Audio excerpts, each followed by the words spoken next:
वक्त हमें ज्वाइन भी कर रहे हैं डॉक्टर खालिद इराकी, आप सरबराह हैं शोबा पब्लिक एडमिनिस्ट्रेशन कराची यूनिवर्सिटी के। सर वेलकम टू नया दिन। और साथ साथ सोनिया शहजाद हमारी नुमाइंदा भी हमें ज्वाइन करी हैं। सोनिया, इस तमाम तर मामलों को आप कवर करती आई हैं, मैं चाहूँगा एक ओवरव्यू दीजिएगा। अब चूंकि मामला अदालत में पहुंच चुका है, उससे पहले का तमाम तर मामला, असाइनमेंट्स का मामला और इस स्टूडेंट की शिकायत, क्या रिपोर्ट किया आपने? कहाँ से हुई थी ये भी बताएं। आपको पता है कि टीचर का स्टूडेंट का रिलेशन कैसा होता है, वो तमाम तरह अखलाकियात जो हमें जिंदगी में आगे फॉलो करनी होती है, वो हम अपने उस्तादों से ही सीखते हैं। स्कूल से, फिर कॉलेज से, यूनिवर्सिटी का एक लेवल आता है। निजी यूनिवर्सिटी में मार्केटिंग स्टूडेंट्स को कुछ इस किस्म के असाइनमेंट दिए गए एक टीचर की जानिब से, जो कि उनकी एक पर्सनल प्रोडक्ट। उन्होंने कहा कि इस पर्सनल प्रोडक्ट की सेल के लिए आपको मुख्तलिफ गैर अखलाकी जो है वो पोस्टर्स बनाने, और उन पोस्टर्स को ना सिर्फ बनाने बल्कि उनको उसके बाद सोशल मीडिया के पेज पे अपने रोल नंबर और जो है अपनी आईडी के साथ जो है वो आप पेस्ट करेंगे, वहाँ पर पोस्ट करेंगे और उसके मुताबिक आपको नंबर मिलेंगे। 50 से ज़ायद स्टूडेंट्स थे इस क्लास में मार्केटिंग की। उनमें से 49 स्टूडेंट्स ने तो उस पर अमल किया और ये सब तमाम काम उन्होंने किया क्योंकि उन्हें नंबर्स भी चाहिए थे। लेकिन एक स्टूडेंट ऐसा था जिसको ऐसा लगा कि ये एक बहुत गैर अखलाकी हरकत है। यकीनन किरण, वो पोस्टर्स शायद स्क्रीन पे दिखाने के काबिल भी नहीं है, क्योंकि कल से मैं मतलब हमने वो पोस्टर्स देखे, जब स्टूडेंट ने हमें पोस्टर दिखाया और उसके लॉयर ने हमें वो पोस्टर्स दिखाए, तो यकीनन अंदाजा हुआ कि उन पोस्टर्स को तो देखना ही एक अजीब चीज है, उस पर काम करना स्टूडेंट्स के लिए कितना मुश्किल होगा। स्टूडेंट्स में से फिर शुमाइल के खिलाफ एक स्टूडेंट जो है वो एक स्टूडेंट कोर्ट गया।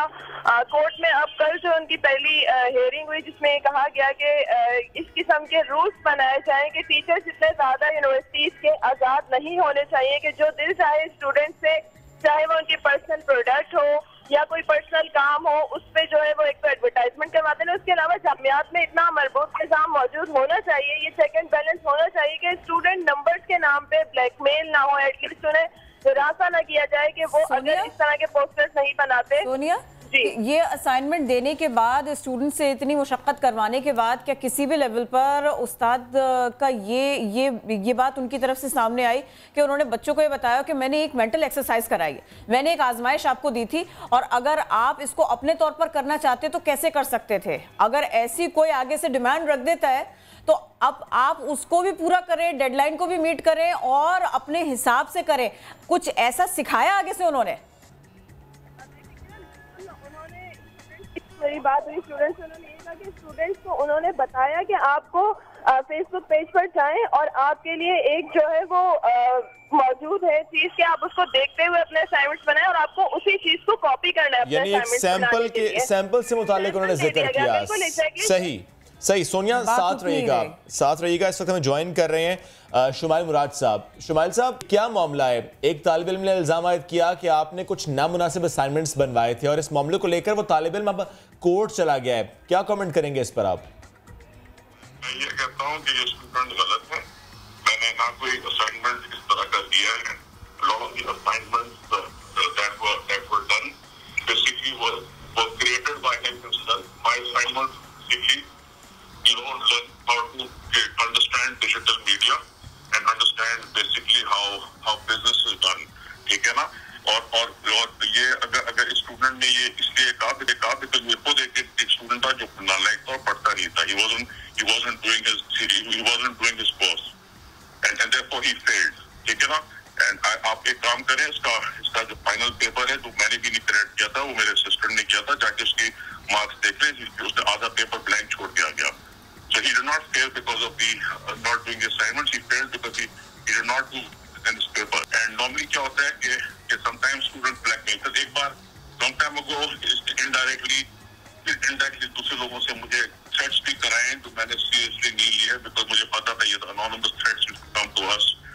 एक बार my wife got anonymous threat. So I don't know कि किसने कराया, I don't know. But again मैंने इसको इसलिए seriously नहीं लिया because ये पहले भी इस तरह चीजें होती हैं. ठीक है ना?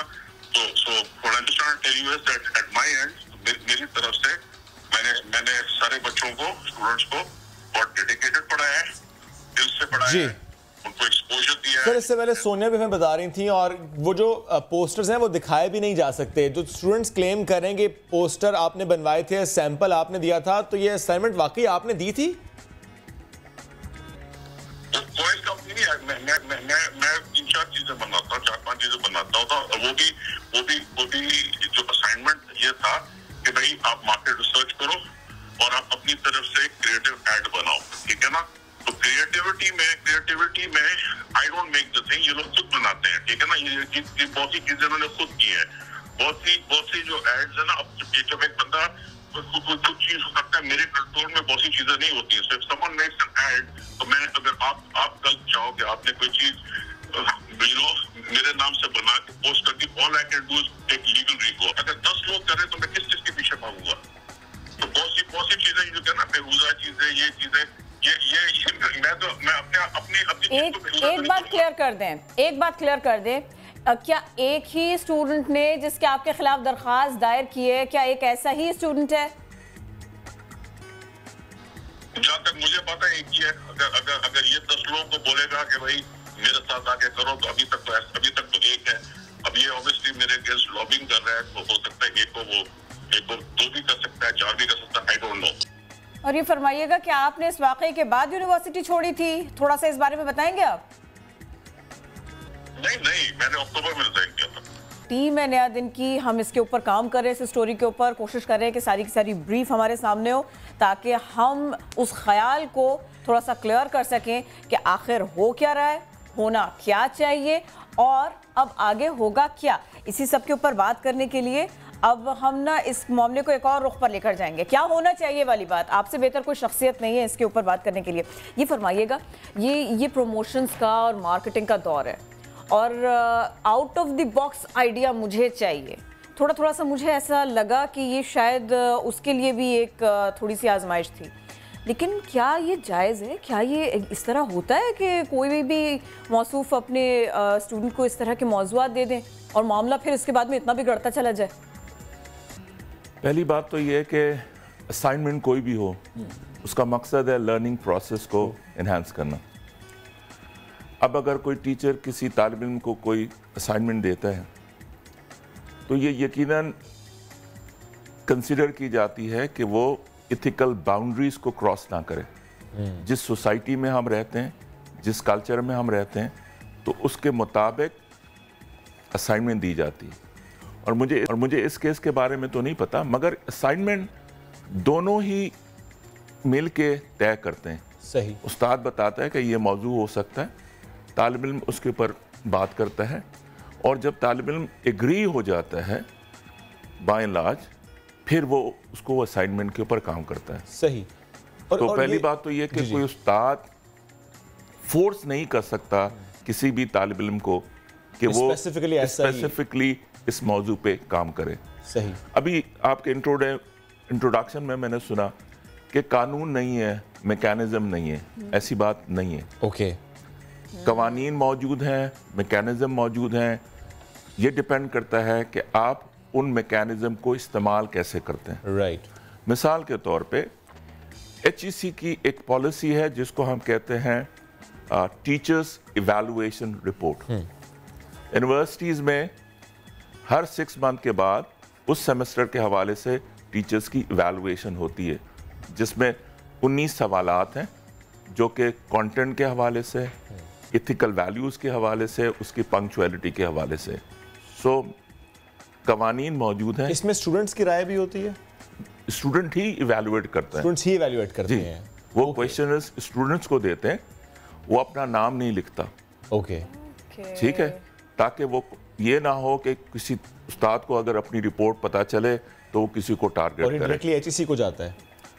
HEC की रिक्वायरमेंट है कि हर यूनिवर्सिटी टीचर्स इवैल्यूएशन रिपोर्ट को अपनाए और इसके बुनियाद पर उस यूनिवर्सिटी की रैंकिंग भी बढ़ती है। अच्छा, मुझे एक बात यहाँ पे क्लियर कीजिएगा। एक तो ये कि जो हमारा जो इस मामले में सारा रिसर्च हुआ कि ये बहुत पॉपुलर टीचर थे, इनकी पसंदीदगी भी अच्छी खासी थी, बहुत सारे स्टूडेंट्स इनको वहाँ पर जानते हैं। उसके बावजूद ऐसे वाक़े का हो जाना, फिर उस स्टूडेंट की कम इल्मी है या ऐसा स्टूडेंट कहाँ जाए, क्या करे? ये या तो इसको स्टूडेंट को ठीक से रास्ते पता नहीं थे कि इनको अपनी बात उठानी कैसे चाहिए थी। दूसरे ये कि ये माहौल कि वो सारे मामला सबको छोड़कर यूनिवर्सिटी से बाहर गए और उन्होंने जाकर अदालत का दरवाज़ा खटखटा लिया, उन्होंने लॉयर कर लिया। ये दोनों अलग अलग मामले, आप इनको कैसे देखते हैं? पहले तो मैं समझता हूं कि हर यूनिवर्सिटी के अंदर एक तो मैंने आपको टीचर्स इवैल्यूएशन रिपोर्ट बताई, इसके अलावा अगर किसी शागिर्द को, किसी तालिब इल्म को कोई प्रॉब्लम है तो पहला रास्ता उसका यह है कि अपने हेड ऑफ द डिपार्टमेंट को रुजू करे और अपने मसाइल को बताए कि मेरे ये प्रॉब्लम्स हैं। अच्छा, ये अक्सर सवाल होता है कि भाई उस्ताद जो है वो किसी भी तरीके से तालिब इल्म को सज़ा देगा, उसकी मार्किंग कम कर सकते हैं। उसकी भी एक मैकेनिज़्म है। अगर मैं अपने नंबर से मुतमईन नहीं हूँ और मैं समझता हूँ कि किसी उस्ताद ने किसी भी वजह से मुझे मार्क्स कम दिए, तो मैं एक सिंपल सी दरख्वास्त चेयरपर्सन को लिखता हूँ। राइट। और वो चेयरपर्सन की जिम्मेदारी है कि 3 रुकनी कमेटी बनाए और उस असाइनमेंट को या वो उस स्क्रिप्ट को री-इवैल्यूएट करे, और अगर उसकी मार्किंग बढ़ती है तो वो मार्किंग जो है वो इंक्रीज करके उसको फ़ायदा मिल जाता है। तो ये इस केस में जब वो स्टूडेंट ये क्लेम कर रहा है कि मुझे फेल किया गया, असाइनमेंट सेम थी, क्या एक असाइनमेंट से एक स्टूडेंट फेल हो जाता है एक सेमेस्टर में? क्योंकि प्रेजेंटेशन भी तो होती है, कुछ एग्जाम्स भी तो होते हैं। जी, डिपेंड करता है कि कंपोनेंट्स कितने हैं। ओके, ठीक है, और उसकी वेटेज कितनी है? मिसाल के तौर पे 50% हम रिटन एग्जामिनेशन रख लेते हैं। ओके, से 20% प्रेजेंटेशन की रख ली,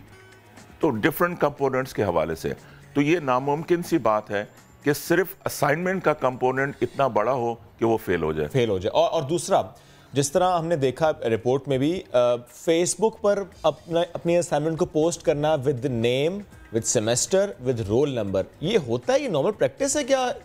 मार्केटिंग का सब्जेक्ट हो या कोई भी सब्जेक्ट हो, या इसमें कोई हर्ज नहीं? फेसबुक के ऊपर शेयर नहीं की जा सकती। तो ये चाहे आप कानूनी तौर पे कहें, चाहे आप इखलाकी तौर पे कहें, वो जो रिसर्च है वो तालिब इल्म करता है और वो रिसर्च इवैल्यूएशन के लिए उस्ताद को देता है। सही। फेसबुक के बुनियाद पर इवैल्यूएट नहीं हो सकता।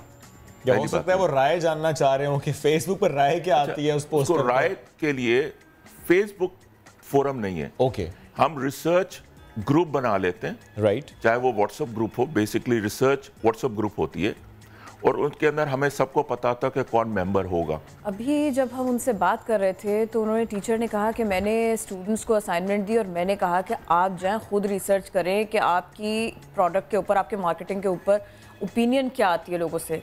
शायद स्टूडेंट्स ने इस वजह से भी कर लिया, लेकिन ये तब भी ये उतनी मुनासिब बात नहीं है। मेरे ख्याल से आसानी से वो कर गए। जब आप असाइनमेंट देते हैं तो सर्टेन गाइडलाइंस भी देते हैं। तो ये नहीं है कि मैंने आपसे कह दिया कि जाओ ये असाइनमेंट करके ले आओ। नहीं, मैंने उस तालिब इल्म को गाइड भी करना है, उसकी डायरेक्शन भी मैंने लेट डाउन करनी है और उसकी बाउंड्रीज भी मैंने लेट डाउन करनी है। तो असाइनमेंट के साथ सुपरविजन अगर मैं दे रहा हूँ, उस्ताद हूँ और मैंने असाइनमेंट दिया है, तो मेरी जिम्मेदारी है कि मैं उसको सुपरवाइज करूँ और supervise with in the limitations. सही। लेकिन अब सारा मामला ये बना है कि टीचर ने ऐसी बात क्यों की। सोबान बहुत गुस्से में थे, फिर इसीलिए वो वकील के पास भी पहुंच गए। तो इन स्टूडेंट के वकील उस्मान फारूक ये क्या कहते हैं ये भी जाने। ये कहते हैं इनके पास सारे सबूत मौजूद हैं और वो चाहते हैं कि जिस टीचर ने ऐसा किया या जो टीचर्स भी ऐसा करें उनके खिलाफ एक्शन हो। बच्चों को ये असाइनमेंट दिया था कि इंतहाई फहश किस्म की जो है तस्वीर जो है फेसबुक के ऊपर डालने के लिए कहा गया डालें और उस बुनियाद के ऊपर जो है उनको पास किया जाएगा। तो जो पिटिशनर है जिनका नाम सोबान है, उन्होंने ये किया कि इनकार किया क्योंकि वो मवाद जो है इंतहाई फहश है और उसके अंदर वो डाला नहीं जा सकता था, तो उस बुनियाद पर उसको जो है फेल कर दिया गया। जो बाकी स्टूडेंट्स हैं वो उनकी जो साइट है उस पर रूल नंबर के साथ उन स्टूडेंट्स के नाम भी मौजूद हैं, वल्दियत भी मौजूद है, अपनी आईडी भी मौजूद है। तो ये सारी चीज़ों का मौजूद होना इस बात का सबूत है कि तमाम स्टूडेंट से काम करवाया गया है। डॉक्टर साहब ये फरमाइएगा, इतना सारा मामला हो गया, इतनी बड़ी बात हो गई, एक टीचर का और एक स्टूडेंट का रिलेशन वो कहीं भी नज़र नहीं आया इस सब में। ऐसा लगा पहले दिन से कहीं ना कहीं कुछ बहुत प्रॉब्लम था। ये भी तो टीचर को एक इस बात का भी तो लिहाज रखना चाहिए। अगर वो ये कह रहे हैं कि पूरी यूनिवर्सिटी में ये एक स्टूडेंट था, तो मेरे ख्याल से एक स्टूडेंट को संभालना इतना मुश्किल था। पहली बात आपने जो बात कही कि लिहाज रखना चाहिए था, अगर रखते तो कोर्ट तक नहीं जाते। पहली बात तो ये।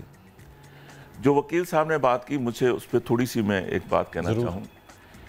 मैं किसी तालिब इल्म को फोर्स नहीं कर सकता कि आप ऐसी ही तस्वीर बनाओ। और सवाल ये है कि तस्वीर बनाने से पहले वो तालिब इल्म इनकार कर सकता था। ये बात समझ में नहीं आई।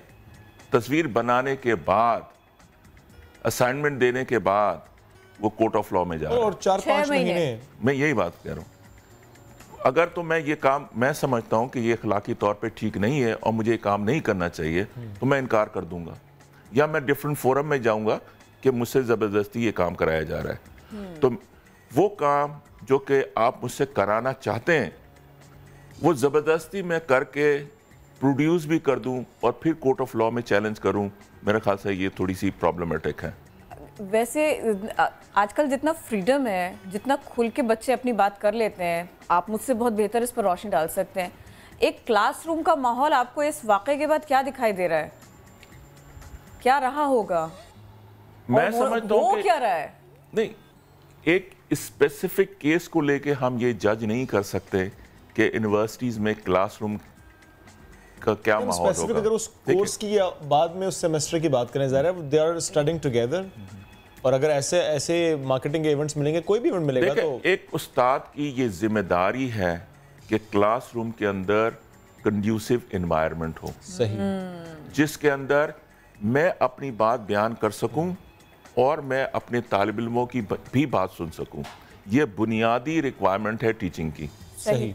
तो अगर तो उस्ताद और तालिब इल्म इन बुनियादी ज़रूरियात को पूरा कर रहे हैं, तो फिर क्लासरूम तक ही मसला हल हो जाता है। वरना यही माना जाएगा कि टीचर की तरफ से भी प्रॉब्लम थी, और ये भी आप नहीं कह सकते कि स्टूडेंट की तरफ से नहीं थी। मैं समझता हूँ ऐसे केसेस में बाय एंड लार्ज दोनों तरफ से ही कोई प्रॉब्लम होते हैं। क्योंकि टीचर से जब बात हुई सर, तो उन्होंने कहा कि वो स्टूडेंट पंक्चुअल भी नहीं था, वो स्टूडेंट कॉम्पिटेंट भी नहीं था। लेकिन अब जब वकील साहब ये कह रहे हैं कि टीचर को बरतरफ किया जाए, ये मुतालबा करते हैं, लॉज, आपने कहा लॉज हैं, और हमारी बात हुई ऑफ द रिकॉर्ड, तो ये मालूम हुआ कि क्योंकि अब वो टीचर नहीं रहे तो इसलिए मौक़िफ़ दिया नहीं जा रहा यूनिवर्सिटी की तरफ से। बहरहाल ये खबर ये आई थी कि उनको वहाँ से बरतरफ किया गया, लेकिन चूंकि ये अभी कंफर्म नहीं, तो उसमें ज़्यादा कमेंट हम नहीं कर रहे। बहरहाल अगर एक सवाल है, जी, अगर तालिब इल्म पंक्चुअल नहीं था, नहीं आ रहा था, तो उसको असाइनमेंट देना ही नहीं चाहिए। This is the end of the chapter. क्योंकि वो जो प्री रिक्विजिट है वो आप जब पूरा नहीं कर रहे हैं, तो मैं आपको क्लास में ना इम्तिहान में बैठने दूंगा, ना मैं आपको कोई और फिर सवाल ये उठता है कि टीचर ने फिर कंप्लेन क्यों नहीं की इंतजामियों को? अगर वो पंक्चुअल नहीं है तो, या अगर और मामलात हैं, और 6 महीने का वक्फा क्यों कराया? अगर वहाँ आवाज नहीं उठाई थी तब नहीं उठाई थी, तो ये 6 महीने बीच में मैं तो फंस गई। उसको जज करना पड़ेगा, उसको मार्क्स कितने मिले, मार्क्स कितने मिले, और उससे पहले मार्क्स कितने, मैट्रिक, एफएससी और बाकी सेमेस्टर में मार्क्स, उस असाइनमेंट में मार्क्स कितने मिले। वो कह रहे हैं 3 स्टूडेंट्स से इकट्ठी असाइनमेंट थी, फिर भी मैं फेल और बाकी 2 पास। ये नामुमकिन है। जब आप ग्रुप असाइनमेंट देते हैं तो मार्क्स सबके बराबर ही होंगे। ये सवाल जरूर उठाया। इंडिविजुअल असाइनमेंट में मार्क्स वैरी कर सकते हैं, मगर अगर मैंने आप दोनों को एक ही असाइनमेंट दिया, आप दोनों ने मिलकर एक असाइनमेंट प्रोड्यूस किया, तो मार्क्स वही होंगे। वो असाइनमेंट में शायद सेम होंगे, बाकी जिस तरह आपने कहा ना कि असाइनमेंट की वेटेज कितनी है, फिर मुख्तलिफ कंपोनेंट्स होते हैं, बाकी कंपोनेंट्स में शायद मार्क्स कम हो। वो क्लेम ये कर रहा है कि क्योंकि हम इकट्ठे थे तो हमारे मार्क्स भी इकट्ठे होने चाहिए। सर बहुत शुक्रिया, साहब मौजूद थे, और जिस तरह से पहले हमने जुबान के वकील की बात भी आपको सुनवाई थी, क्योंकि आप वो कोर्ट में, तो लेट्स सी कि कोर्ट इसको कैसे देखता है। क्योंकि अगर आपने प्ली ये ली है कि उनको बरतरफ किया जाए या लॉ हो, तो लॉ है, टीचर वहाँ पर है नहीं, तो लेट्स सी आगे कैसे होता है। ये उज़्र नहीं बनाया जा सकता, बहाना नहीं बनाया जा सकता कि मैकेनिज्म नहीं है, होना चाहिए।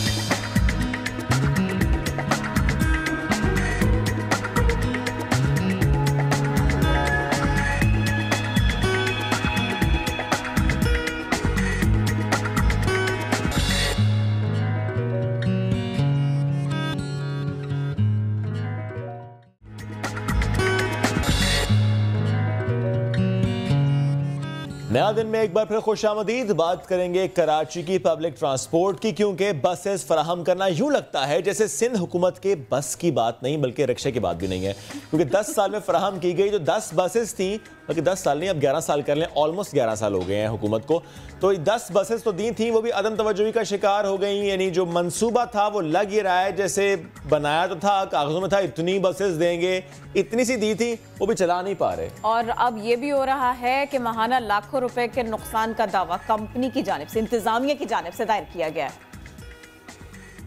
तेनू मेरे नाल कोई प्यार नहीं है। जरदारी साहब और सिंध हुकूमत को क्या कराची से प्यार नहीं?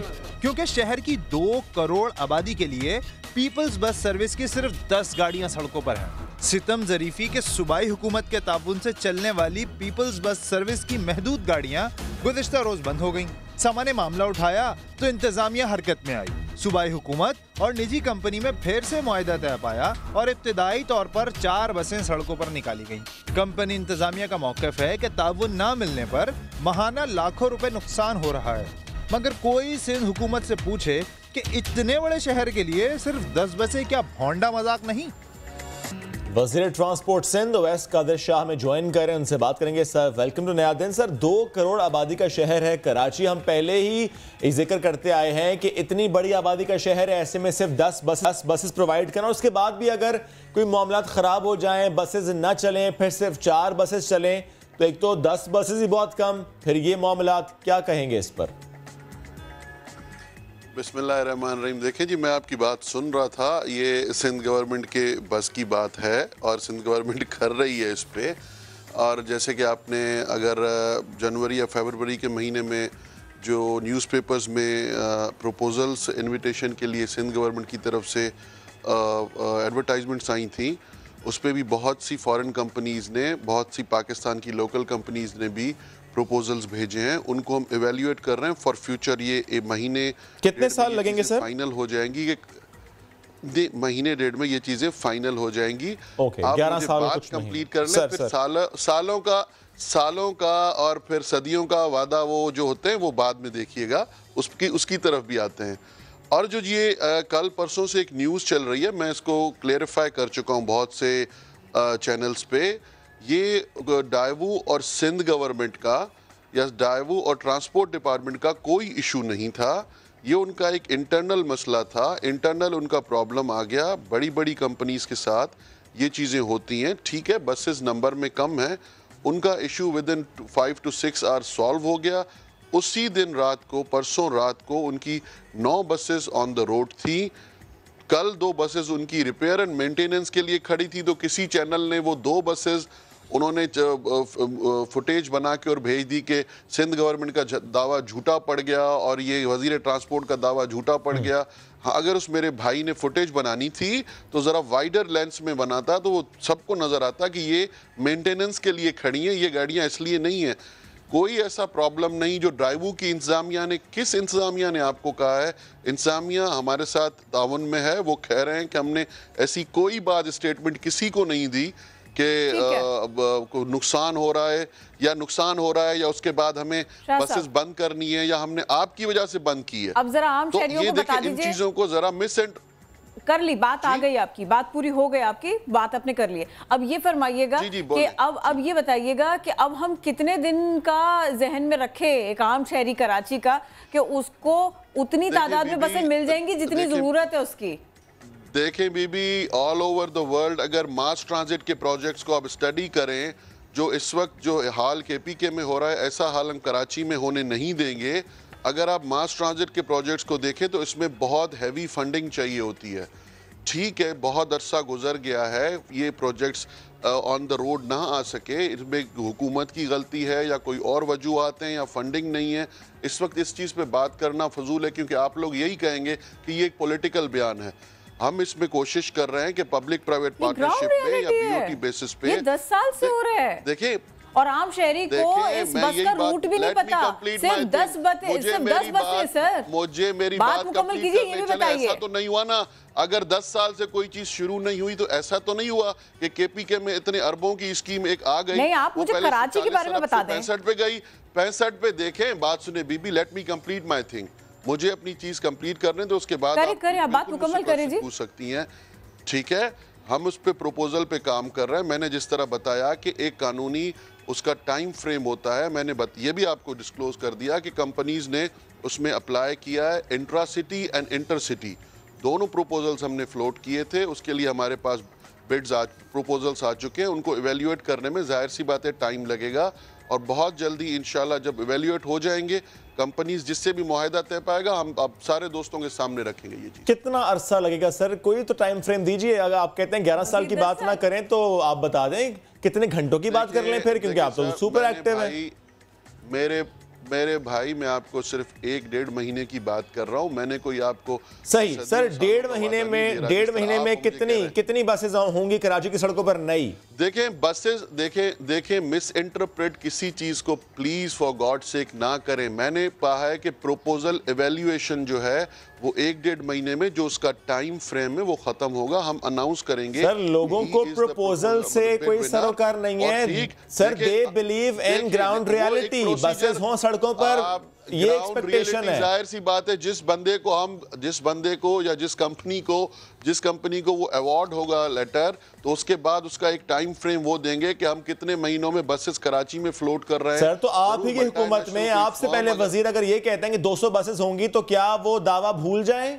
हुकूमत तो बहरहाल आपकी है। देखें वो वजीर साहब ने जो दावा किया था, मैंने आपको जैसे बताया कि अगर मैं इस वक्त उन माजी की चीजों में जाऊंगा सर मैं समझना चाह रहा हूं क्या उस वक्त प्रपोजल नहीं हुए थे, क्या उस वक्त पेपर वर्क नहीं हुआ था, वो क्या था, हम समझना चाह रहे हैं। बता दें क्या मैं ये गलत बात कर रहा हूं कि इस चीजों के लिए कितनी फंडिंग चाहिए इस वक्त? अगर हम सिंध गवर्नमेंट अपने तौर पे देखें मिनिमम इस प्रोजेक्ट के लिए अगर आपको सिर्फ 200 बसेस देखिए, हमारे पास जो बजट पड़ा हुआ है ग्रीन लाइन का वो भी फेडरल गवर्नमेंट कह रही है कि हम करेंगे, हमें वो भी प्रोजेक्ट आप करने नहीं दे रहे हैं। उसमें तो आप सिंध गवर्नमेंट की कोई भी अचीवमेंट की बात नहीं करेंगे। Sindh government is ready to do that project, but Imran Khan साहब आके यहाँ पे कह के गएंगे वो प्रोजेक्ट भी हम करके देंगे। सर ग्रीन लाइन की बात अभी नहीं कर रहे सर, हम पीपल्स बस सर्विस की बात कर रहे हैं। कराची की बसेस की बात कर रहा हूँ सर, मैं पीपल्स बस सर्विस की बात कर रहा हूँ जो कि 10 बसेस दी थी।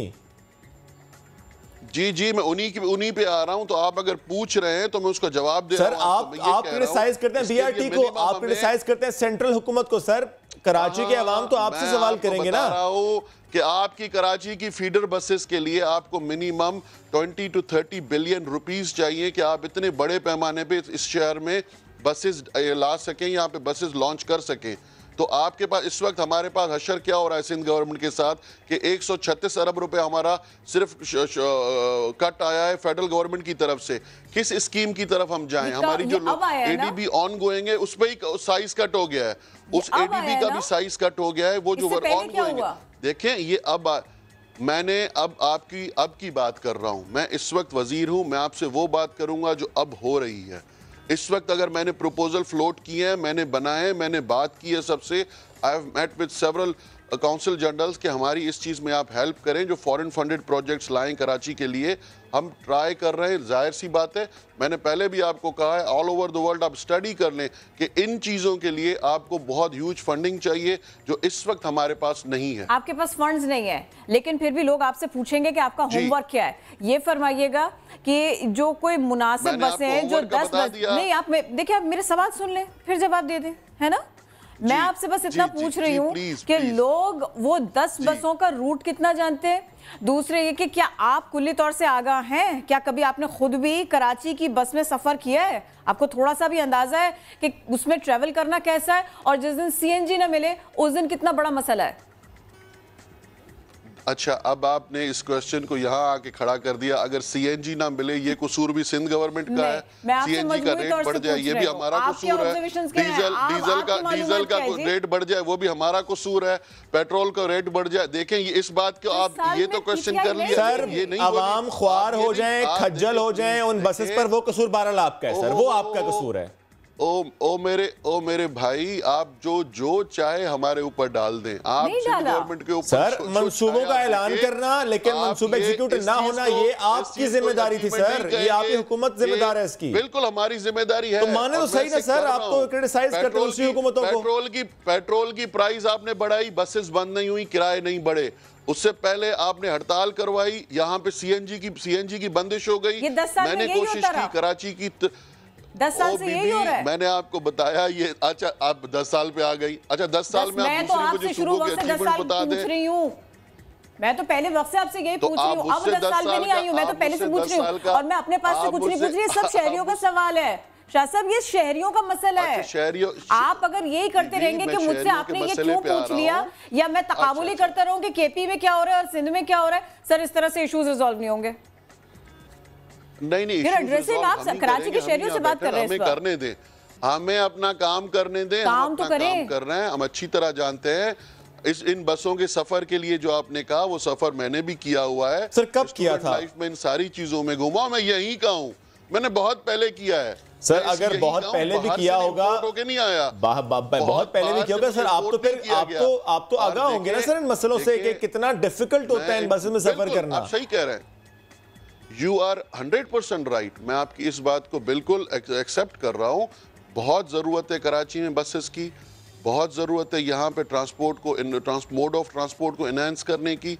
बिल्कुल आपकी ये बात ठीक है, जो गलती है मैं वो एक्सेप्ट कर रहा हूँ, उसी पे हम काम कर रहे हैं sir. Let me work, sir मुझे अगर आप ये बता दें, आपने कहा प्रपोजल फ्लोट किया, 1-1.5 महीना लगेगा, मुझे सर एक पूरा टाइम फ्रेम दें, ये प्रपोजल के बाद क्या क्या क्या क्या और क्या होता है कि बसेस रोड पर आती हैं। देखें इस चीज पे मैं नहीं, इस चीज पे मैं आपको इसलिए मेरे भाई आपको एक चीज नहीं दे सकता, क्योंकि आप एक हमारे पास सेपरेट रूल्स हैं, उसके पूरे रूल्स एंड रेगुलेशंस को हमें फॉलो करना पड़ता है।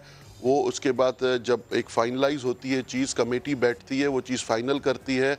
जिस दिन अवार्ड लेटर जाएगा तो मैंने आपको जैसे पहले रिक्वेस्ट की कि मैं इंशाल्लाह सारे मीडिया के दोस्तों को बुला के उनके सामने ये हम चीज़ करेंगे कि ये अवार्ड लेटर इस कंपनी को जा रहा है, और ये ट्रांसपेरेंसी आप बिल्कुल आप लोग भी चेक करें सर। ये आपके मेरी जिंदगी में हो पाएगा? खुद देखें, ये आपकी अगली बर्थडे कब आ रही है उससे पहले हो जाएगा सर। मेरी तो दिसंबर में आ रही है, सेलिब्रेट कर लेंगे कि नई बस में बहुत पहले हो जाएगा। then I'll invite you कि आपका नया सवेरा और सुबह सवेरा वाला प्रोग्राम एक हमारी बस में कीजिएगा। You will love to do that। Sir ये ना हो जाए कहीं, सर नया दिन तो हम कर लेंगे, वहां पर आकर लोगों को दिखाएंगे कि नया दिन कैसा है कराची का, लेकिन सर होता ये है, और कराची की नई बस में, कराची की नई बस में इंशाअल्लाह ऐसा ही हो, आमीन सुम आमीन। मैं वाकई नया दिन करूं आपकी नई बस में सर।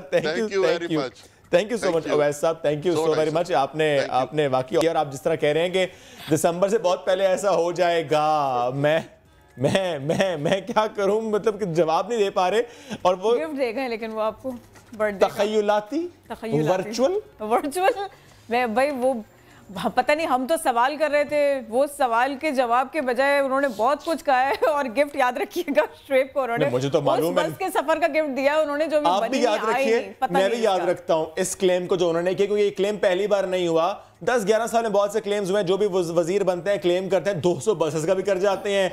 अब ये खैर कह रहे हैं कि 1.5 महीने में प्रपोजल, उसके बाद सेपरा रूल्स, और फिर ABCD till Z कोई प्लान्स होते होंगे, फिर फंड्स का रोया जाएगा, फिर एंड पर सिर्फ और सिर्फ क्रिटिसाइज किया जाएगा केपी को। और अगर ये सब नहीं होता, वजीर मौसूफ अपनी जगह रहते हैं, उनको वो उनकी वजारत तब्दील नहीं होती और उनकी बात वही रहती है, आँच ऊंचा नहीं होती उसमें, तो हमसे ज्यादा खुश, कराची के शहरियों से ज्यादा खुश और कोई नहीं होगा।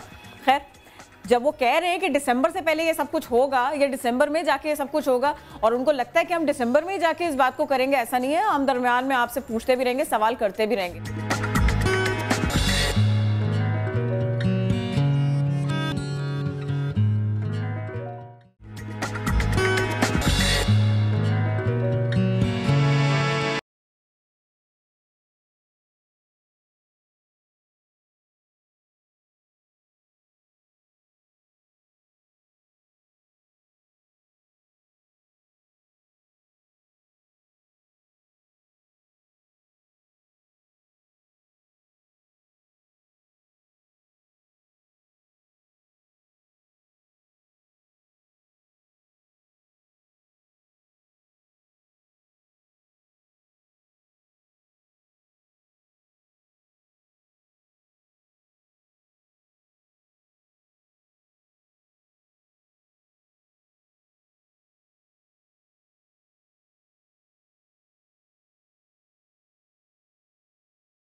क्या बात।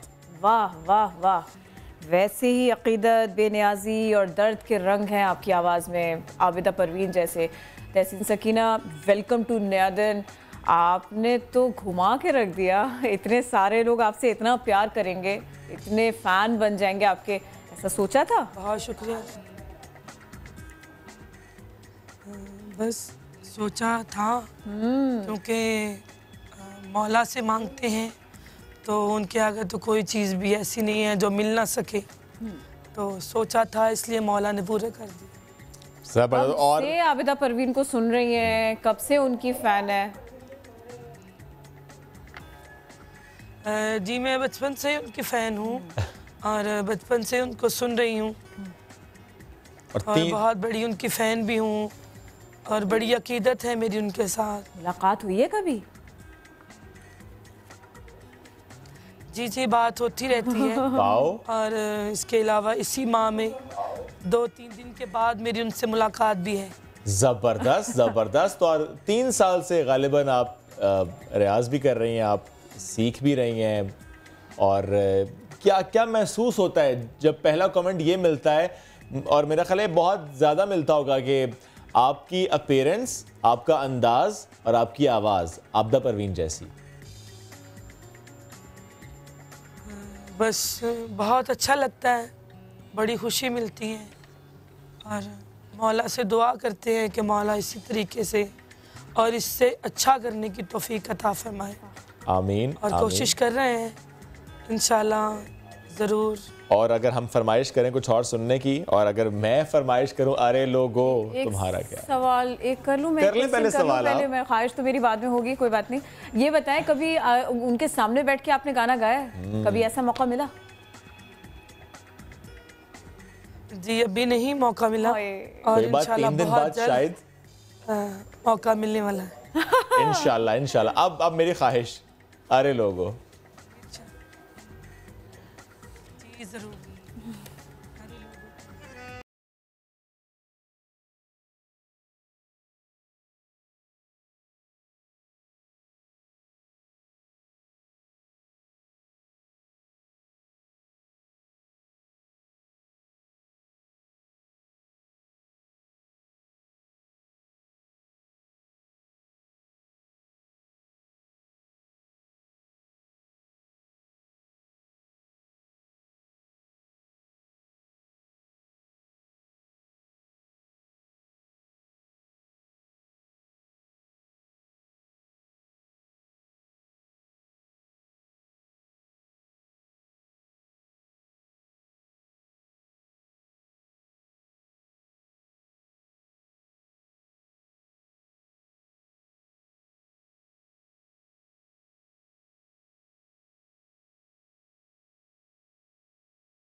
तहसीन सकीना, मेरी उस लिस्ट का क्या होगा जो मैंने बनाई थी? यार को हमने जा बजा देखा, संघर्ष उसने हाथों में उठा रखा है, ढूंढोगे अगर मुल्कों। और पहले ही शोएब ने मुझसे कह दिया था कि धमाल के बगैर बात नहीं बननी, तो फिर ठीक है, धमाल हो जाए प्लीज। हो जाएगा।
पायलट, इंजीनियर, डॉक्टर, ऐसे कई पुरकशिश रिश्ते आपका इंतजार कर रहे हैं। अगर आप सिंगल हैं, अगर आप सिंगल हैं और रेडी टू मिंगल हैं, और अगर आप अखबार पढ़ रहे हैं तो शायद दूसरी शादी का इरादा है, या वैसे आप एंजॉय करना चाहते हैं आप अखबार पढ़ते पढ़ते कि लेट्स सी ऐसा क्या है एंटरटेनमेंट का अखबार में, तो ज़रूरत रिश्ता के इश्तिहार पढ़ते जाइए तो आप जान पाएंगे कि ऐसे कौन कौन से इश्तिहार वहां पर हैं जिसे पढ़कर आप थोड़ा सांस सकते हैं, थोड़ा सा मुस्कुरा सकते हैं। बहुत दिलचस्प होते हैं जिसमें उन्होंने अपनी रिक्वायरमेंट्स बताई होती हैं। रिक्वायरमेंट्स तक मामला रहे तो अच्छी बात है, कोई मसला नहीं है।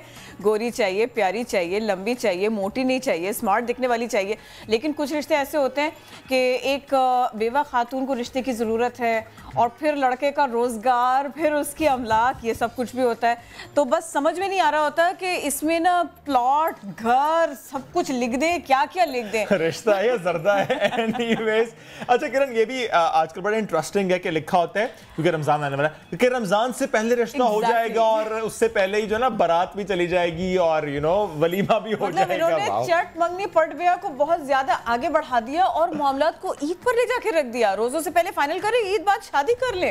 तो ये इतना आसान है? ये इतना आसान है? बिल्कुल नहीं। मिसेस खान ने पहले हमने तारुफ नहीं कराया, उनके नहीं ने जवाब दे दिए। तो मिसेस खान हमें ज्वाइन कर चुके मैच मेकर हैं। वैसे आप अखबार इस तरह, वालेकुम अस्सलाम, अखबार पढ़ती हैं तो आप भी हंसती होंगी। ये किस तरह के रिश्ते? मैं तो कभी कोई ऐड नहीं देती। आप नहीं देती? ना डॉन में, ना जंग में, ना किसी चीज़ में नहीं। मैं लोग इसकी करवाई उसकी करवाई, सब कह देते भाई मिसेस खान के रेफरेंस से हुई है। इस तरह मेरे पास तो मिसेस खान जो नाम है इत्तेमाद का। और मैं देखती हूँ कि एक वो क्या नाम डिवोर्स या एक विडो खातून है, उसकी नाम इतनी जायदाद है और फौरन रिश्ता करना चाहती हैं, या फिर ब्रिगेडियर्स का बेटे हैं, या फिर इधर यहाँ प्लेस्ड हैं लड़के, उनकी बेटे हैं। अच्छा, ये जुमला मजे का था ना कि ब्रिगेडियर के बेटे, यानी अपनी क्या क्वालिफिकेशन है या खुद क्या है ये मैटर नहीं करता इस तरह के। भाई हमारे पास तो ऐसे इस तरह के इतने रिश्ते अच्छे होते हैं, माना कि सब अच्छे पढ़े लिखे अच्छी जॉब से, स्टार्टिंग में कोई इतने बड़े बड़े कोई बिजनेसमैन बन जाता है, स्टार्टिंग में कोई इतना उसके पास होता है। स्टार्टिंग में तो एक बच्चा MBA CA वगैरह करके उसकी एक नॉर्मल सी एक सैलरी होती है। यही कुछ हमारे पास तो होता है, इनके पास पता नहीं ये क्या लेकर बैठती हैं, क्या चूरन बेचती हैं। मुझे कायनात है नंबर 1 और एक और मुझे मेरा नाम नहीं आ रहा, वो तो इस तरह के रिश्ते बेचती हैं। मुझे तो लोग बताते हैं मिसेस खान हम जाते हैं तो कहते हैं उनके रिश्ते तो हो गए, वो बुलाने के बहाने हैं। वो आपके आने से पहले वो तो इतने रिश्ते आए उनके लिए, उनका रिश्ता हो गया, ये होता है मुझे पता है। लोग मुझसे आके डिस्कस करते हैं मिसेस खान के पास भी, मैंने कहा नहीं बेटा मेरे पास अच्छे माकूल रिश्ते होते हैं, अच्छी फैमिलीज के पढ़े लिखे लड़के जो अब जिन्होंने लाइफ स्टार्ट की होती है। तो अखबारात एक जगह, अखबारात में आने वाले इश्तिहारात एक जगह, और दूसरी जानिब मैरिज ब्यूरो। लोगों का भरोसा मैरिज ब्यूरो पे है अभी भी ज्यादा है, ऐसे ही है। हाँ और है, इसकी वजह लेकिन सिर्फ ये नहीं ऐसा है। झूठ तो नहीं बोलो ना। हम तो कभी भी नहीं ये कहेंगे हाँ भाई इतना वेल एस्टेब्लिश्ड लड़का इतनी 27, 28, 30 साल की उम्र में। लेकिन भले उम्र कुछ और निकले उसकी, भले वो बड़ा निकले, लेकिन उसको बताते कम उम्र है, झूठ भी बोला जाता है। बोला जाता है, यही लोग बोलती होंगी। हम तो भाई चाहे 1-2 साल ऊपर नीचे हो जाए उसकी कसम नहीं खाते, लेकिन एक 28 साल के बच्चे को या 35 साल के बच्चे को 28 नहीं बनाएंगे, या 35-36 साल के लड़के को 30 नहीं बनाएंगे। ऐसा मेरे पास नहीं, क्योंकि मेरे पास तो फॉर्म होता है, ID कार्ड देखकर मैं उसकी डेट लिख देती हूँ। अच्छा, और ये भी बताइएगा कि एक तो सच का ये जो पहला मरहला ना, इसमें सच हो गया कि भाई इतनी सैलरी है, ऐसी उम्र है, 1-2 साल की आपने बात की, ठीक है। और दूसरा मरहला होता है थोड़ी सी इंक्वायरी का, तो क्या उस मामले में आप खानदानों के ऊपर छोड़ देती हैं, या फिर आप कहती हैं कि नहीं मेरा तो एक नाम है? नहीं, हमारे पास फॉर्म होता है, उसके अंदर सारा तकरीबन सब कुछ, उसकी ये सारा, उसकी उम्र, उसका फैमिली बैकग्राउंड, थोड़ा सा फादर क्या करते हैं, बच्चा क्या करता है, कहाँ जॉब करता है, क्या सैलरी पैकेज है, कितने बहन भाई हैं, ये इनिशियली सारी इन्फॉर्मेशन होती है। बाकी ये सारा कुछ है, ये हम लड़के वाली, उनके पास तो उनके 2-3 रिश्ते होते हैं, वो घर जाके मालूम कर लेते हैं, उनका विजिटिंग कार्ड ले लेते हैं, चुपचाप ऑफिस से पता कर लेते हैं कि ये इस नाम का बच्चा है या नहीं, तो झूठ नहीं इसमें और इतनी सारी मालूमात के बाद भी, एक फॉर्म पूरा भरवाने के बाद भी आप ये नहीं कहती कि रमजान में फाइनल कर ले, ईद बाद शादी कर ले? नहीं, ये कभी नहीं हो सकता। कभी ये 2 हफ्ते में भी हो सकती, कभी 2 महीने में भी हो सकती, कभी 2 साल भी लग सकते हैं। ये तो डिपेंड करता है फैमिलीज पर। ये अभी रात को एक खातून कह रही थी मिसेस खान कितनी जल्दी करवा सकती हैं, मैंने कहा ये अल्लाह पर है, मैं कभी भी कुछ नहीं बता सकती किस तरह के रिश्ते। मैंने कहा ये चीज़ स्टैग्नेंट नहीं रहती, ये चीज़ तो सर्कुलेट करती है, होता रहता, आता रहता, होता रहता, आता रहता, तो ये तो चलती रहती है।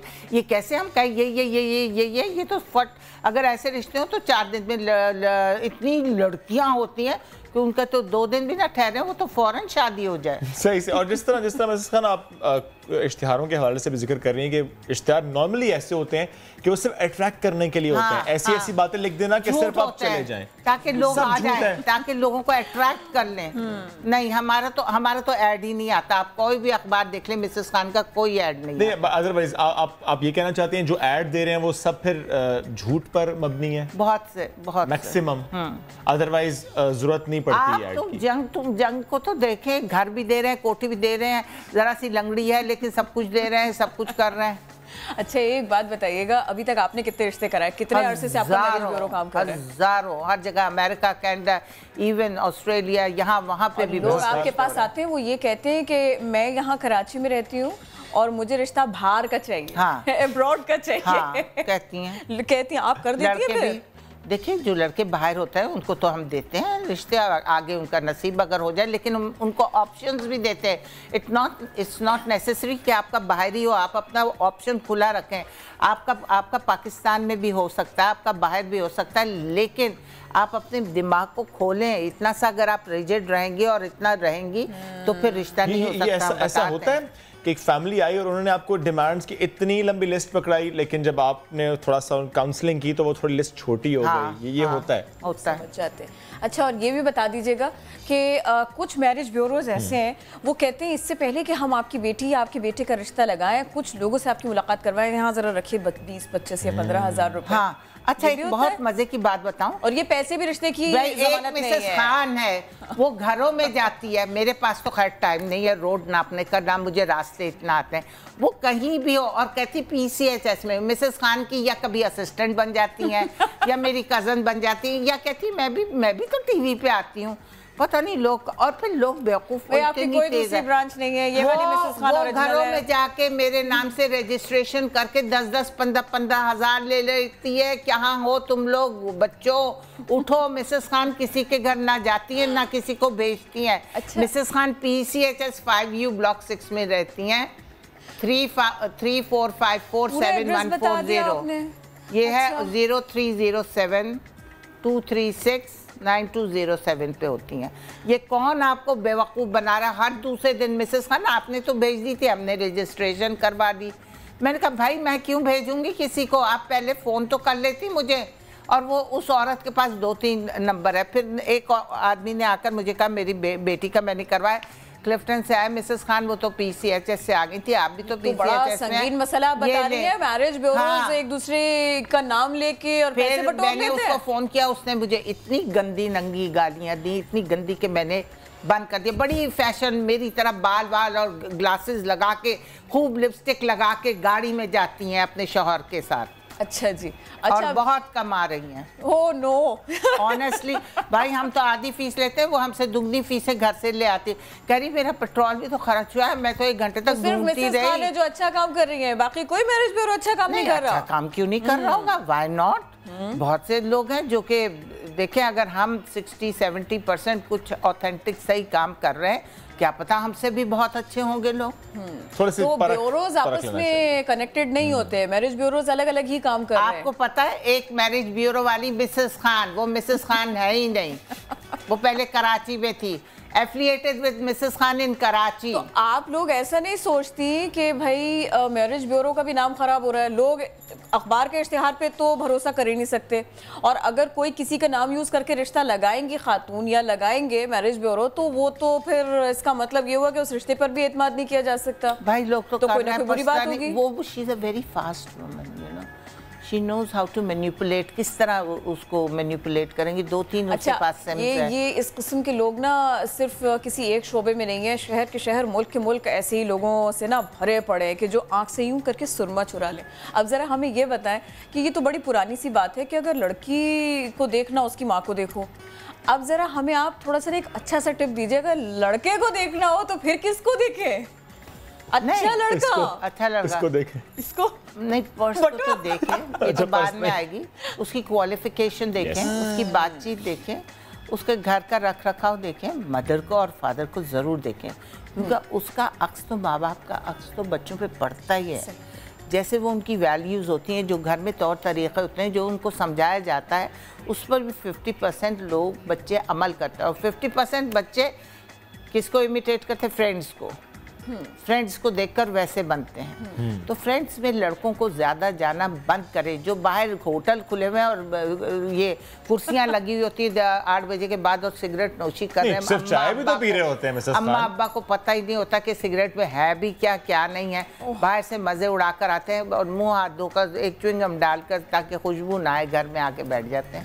चाय पीने भी जाते हैं, सिर्फ सिगरेट पीने थोड़ी जाते हैं। नहीं, चाय घर में पी लो ना। हमारे ज़माने में कहाँ हवाखोरी करनी होती है। नहीं, हवा 7 बजे हमारे जमाने में तो आ जाते थे। और हमारे आपके जमाने में मैरिज ब्यूरो भी नहीं होता थे। मेरी बेटी अपने बच्चों के साथ बहुत सख्त है। जवान बच्चे मेरी बेटी के हो गए, लेकिन वो इतनी लेट नाइट कभी अपने बच्चों को बाहर नहीं जाने देती। ये अच्छी बात है। लेट नाइट जाने से बच्चा खराब होता है। हर बुरे किस्म के लोग लड़के जो होते हैं लेट नाइट निकलते हैं। लेकिन आजकल तो देखें लड़के लड़कियां सब निकल रहे हैं बाहर, मूवीज देख रहे हैं, घूम फिर रहे हैं, यूनिवर्सिटी स्टूडेंट्स। अदरवाइज तो सिर्फ लड़कों पर क्यों ये बात? नहीं, देखिए एक बात, लड़कियों पर भी लाजिम है कि वो 7 बजे के बाद, माँ बाप 8 बजे तक मैक्सिमम, भी बर्थडे है, कुछ हो रहा है तो आजकल तो यूनिवर्सिटी की क्लासेस भी 8-9 बजे तक वो that is a different thing. वो उस पर मत जाए। आपकी 9 क्लासेस हो रही हैं, मुझे पता है एग्जेक्टिव MBAs वगैरह को सैटरडे संडेज 10 बजे तक क्लासेस होती हैं, दैट आई नो। वो तो फिर आपकी क्लासेस होती हैं। ये तो फिर देखना है कि अगर रिश्ता देखने को आया है कि आपका बच्चा 7 बजे के बाद घर से बाहर है या नहीं। साथ साथ लड़की के हवाले से नॉर्मली ये कहा जाता है कि एक किचन देखें, एक कमरा यानी वार्डरोब देखें, दोनों कितने अच्छे सेट हैं तो दैट डिटरमिन्स कि लड़की कितनी सुगड़ है। ये बिल्कुल बात सही है। पर ऐसा हो भी रहा है? नहीं, कोई अब वार्डरोब तो नहीं, ऐसे तरीके से बाथरूम जाना है तो उसमें भी अंदाजा हो जाता है कि बेडरूम कितना साफ है। यानी रिश्ता जांचने के तरीके में कोई तब्दीली नहीं आई। लोग वैसे ही बहाने से जरा वॉशरूम बताइएगा किस तरफ है, अभी भी लोग ऐसे ही करते हैं। हाँ, और वैसी लड़की को ट्रॉली लेके आना पड़ता है। नहीं, अब वो ट्रॉली नहीं, अब लड़के ट्रॉली लेकर आते हैं। नहीं, कोई भी नहीं, बहन ले आए, माँ ले आए, नौकर ले आए, जरूरी नहीं है। और मैं लड़कियों को कहती हूँ तुम लोग मत लाया करो। ये वैसे अच्छा, ये ट्रेंड चेंज होना भी चाहिए, ये पैटर्न ब्रेक होना चाहिए। हो रहा है। अच्छा, लड़की को देखना है, उसका वार्डरोब देखना है, उसका किचन देखना है, उसका रहन सहन देखना है। लड़के को देखना है, उसके घर जाके क्या उसका वार्डरोब नहीं देखना, क्या उसका कमरा नहीं देखना कि कितना मैसी। वैसे मेरा वार्डरोब बहुत अच्छा होता है, मैं शादीशुदा हूं। ज्यादातर बहने अच्छे वाले भी होते हैं। उसका ये तरीका होना चाहिए। जूते वूते यूं तो नहीं फेंकता, मौजा इधर, जूता उधर, कपड़े उधर, ये चीज़ नहीं होनी चाहिए। उनको तमीज़ सिखानी चाहिए। तरीका लड़कों को भी कि भाई जो जहाँ की चीज़ है वहाँ पे रख दो बस। और इतना क्या है कि आप वार्डरोब स्टिक करेंगे, ये वो वगैरह वगैरह, ये औरतों का काम होता है। लड़कों का क्यों औरतों का काम है? लड़का क्यों नहीं कर सकता? लड़के को कहा है ना, आप अपनी चीज़ें ढंग से जहाँ से उठाइए वहाँ तो रखे ना कम अज कम। आजकल तो लड़के खाना भी पकाते हैं, वार्डरोब भी सेट करते हैं, बहुत अच्छा खाना बनाते हैं। भाई सबसे अच्छे शेफ्स जो दुनिया में है वो मर्द ही है। उसके हाथ में टेस्ट है। मेरे हस्बैंड खाना नहीं पकाता, लेकिन कभी सालों में एक दफा पकाएगा ना कढ़ाई गोश्त, कढ़ाई कीमा, तो उसके हाथ में लज्जत। ये इनविटेशन कंसीडर किया जाए इसको। अच्छा, मुझे ये बताएं, ऐसा होता है कि लड़की वाले आए और उन्होंने ये डिमांड की हो कि लड़का अच्छा पकाता भी हो, लड़का अच्छा खाना भी बनाता, ऐसा नहीं होता? भाई फिर लड़की क्यों लेकर जा रहे हैं? कोई दिलचस्प वाकया ऐसा जिसमें लड़की वालों की डिमांड ऐसी हो? नेवर, ऐसी नहीं। लड़का तो कभी भी शादी नहीं करेगा क्या मुझे पकाने के लिए लेकर। और अब लड़कियों के लाइफस्टाइल में भी थोड़ी चेंजेस आ गई हैं, बहुत पढ़ती हैं, जॉब करती हैं, करियर उनकी प्रायोरिटी होता है। लड़कों में भी तो चेंज आई है ना। पहले हमारे जमाने में हमारे अब्बा उठकर री हमारी अम्मा ही उठती थी, बाहर ले जाती थी कि बाप ना उठे, सुबह ऑफिस जाना। आजकल तो लड़के पहले उठ जाते हैं, अरे बच्चा री पैम्पर भी चेंज कर देंगे सब कुछ। That's a beautiful thing. Feeder बना के फीडर भी बना देंगे। हाँ, मेरे हस्बैंड अपने जमाने में करते थे। रिक्वायरमेंट से चेंज हुई है, उनको मीट करना आसान है। दूध का टाइम नहीं हुआ, क्यों फिर से दे दिया? नहीं, रो रही थी ना बच्ची। दोनों तरफ से जो रिक्वायरमेंट्स चेंज हुई हैं या कुछ जहाँ बेहतरियां आई हैं, उनको मीट करना आसान है, उनको पूरा करना आसान है। देखिए, क्योंकि कहीं ये नहीं होता कि लोग बहुत ज्यादा आगे जाके ख्वाब देख रहे हो, सोच रहे हो, कहीं बात बहुत जायज भी होती है। बहुत बिल्कुल आप ठीक कह रही हैं, बाज़ बातें बिल्कुल जायज़ भी होती हैं, लेकिन ये है जो औरत का काम है वो औरत पे ही अच्छा लगता है।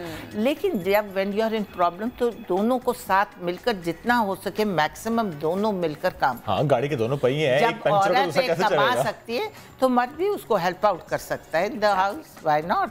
Thank you so very much, आप हमारे साथ थी। और जैसे कि शुएब कह रहे थे, मिसेस खान नाम है एतमाद का तो मिसेस खान ने आज हमको बताया कि कुछ लोग हैं कि जो उनका नाम इस्तेमाल कर रहे हैं, चश्मा लगाते हैं, मेकअप करते हैं और फिर उसके बाद में पैसे बटोरते हैं, लेकिन वो ऐसा बिल्कुल नहीं करती। वो जो रिश्ता लगाती हैं, बिल्कुल अपने बच्चों का रिश्ता करा रही हूँ, बिल्कुल ऐसे कराती है।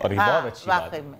और मेरे पास टाइम नहीं होता, 4 फोन बज रहे होते हैं, तो आजकल लोगों को बहुत ये है कि मिसेस खान आप हमें टाइम नहीं देती। हालांकि बड़ी लंबी लंबी बातें जब करती हूँ तो बिकॉज मेरी तो कोई बहन नहीं, बहू भी अलग रहती, बेटी भी आइडिया हो रहा है, मैं अकेली हूँ, तो मैं तो बड़ी लंबी लंबी बातें 8-8, 9-9, 10-10, 11-12 बजे तक करती रहती हूँ। देखिए, आप बातें करती रहेंगी तो हमारी खबरें मिस हो जाएंगी। 3 खबरें वैसे मिस हो चुकी है आगे, क्योंकि टाइम बहुत कम था। Thank you Mrs Khan. और जिस तरह वक्त पता नहीं चलता, जब खवातीन बातें करना शुरू हो जाती हैं तो वक्त का पता नहीं चलता।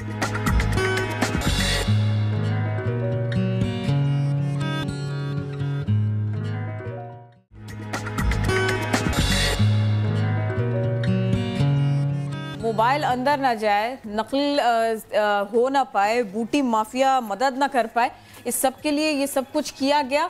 लेकिन अब तो बात यह है कि तालिबात बहुत गुस्से में हैं, उनके वालिदैन बहुत गुस्से में हैं, और होना क्यों ना हो, ये मामला बना ही ऐसा। इस सब पर गुफ्तगू करेंगे। हमको ज्वाइन कर रहे हैं चेयरमैन इंटर बोर्ड इनाम अहमद साहब। इनाम साहब, बहुत शुक्रिया, आप हमें वक्त दे रहे हैं। ये फरमाइएगा, नकल की रोकथाम बहुत ज़रूरी है, इसके लिए चेकिंग अच्छी बात है, लेकिन इसके लिए चादर, बुर्का, ये सब कुछ हटा दें, सदर दरवाजे पर हटा दें, ये कोई अच्छी बात तो ना हुई। देखें, ये जो गर्ल्स कॉलेज है, जहाँ जिस सेंटर की आप बातें कर रही हैं ना, इसमें हुआ ये है कि ये वो तालिबात थी जो आखिरी दिनों में इन्होंने एग्ज़ामिनेशन फॉर्म्स जमा कराए थे, बिल्कुल 2 दिन पहले, 3 दिन पहले। तो इनका एग्ज़ामिनेशन सेंटर इमरजेंसी में बनाया गया था। हमारे पास इतनी कैपेसिटी नहीं थी कि हम इनको पूरे शहर में इधर उधर सेंटर्स में सेट करते। अब हुआ ये है कि मैं ख़ुद इस कॉलेज का विज़िट किया था मैंने पहले दिन। पेरेंट्स कॉलेज, गर्ल्स कॉलेज के अंदर घुस जाते हैं, अंदर दाखिल हो जाते हैं, और जाते ही वो अपने बच्चों को हेल्प करना शुरू कर देते हैं, मोबाइल दे देते हैं, इस तरह। तो हमने उनको कहा कि जी इस चीज़ को रोका जाए, पेरेंट्स को कॉलेज के अंदर नहीं आने दिया जाए। तो जो गर्ल्स कॉलेज की तमाम अमला जो था वो ख़वातीन पर मुश्तमिल था, मर्द हज़रात उसमें नहीं थे। उन्होंने तालिबात की तलाशी ली, उनको स्कार्फ वगैरह उतारने को कहा, तो उस पर उनके पेरेंट्स गुस्से में आ गए। उन्होंने वहाँ दरवाज़े तोड़ने की कोशिश की, ज़बरदस्ती अंदर घुसने की कोशिश की, और वहाँ पूरा उसको जो एहतजाज किया। तो ये एक इंतहाई गलत तरीका है। वहाँ एक गर्ल्स कॉलेज है, उसमें पेरेंट्स अंदर क्यों दाखिल हो रहे हैं?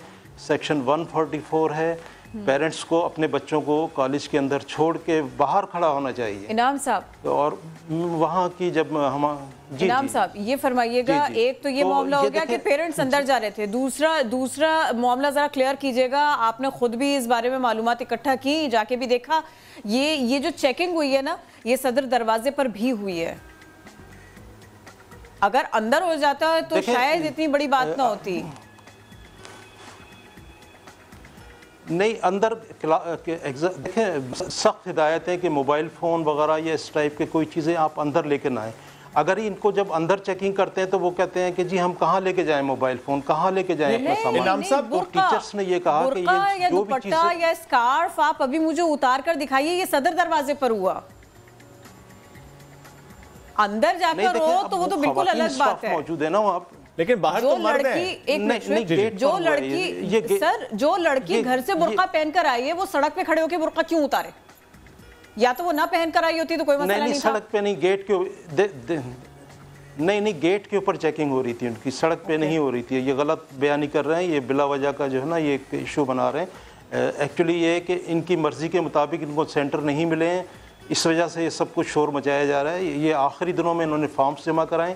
माजी में ऐसा होता था कि इनको अपनी पसंद के सेंटर मिल जाते थे तो ये अपनी मर्जी से सब कुछ कर लेते थे, मगर हमने ऐसा नहीं होने दिया है। इनाम साहब, और अब ये इस तरह से ये इश्यूज बना रहे हैं। इनाम साहब, ये और मामला है कि 2 रोज़ पहले फॉर्म सबमिट कराना या पेरेंट्स का अंदर जाना या मोबाइल फ़ोन की चेकिंग, हम ये जानना चाह रहे हैं आपसे। आपने कहा क्योंकि गर्ल्स कॉलेज है और अगर लड़कियों ने ही वहां जाके इम्तिहान देना है तो डेफिनेटली कोई मर्द अंदर तो नहीं जाएगा। ये तो बात क्लियर हो गई कि मर्द अंदर नहीं जाएगा। पेरेंट्स में अगर फादर या भाई वो अंदर नहीं जाएगा।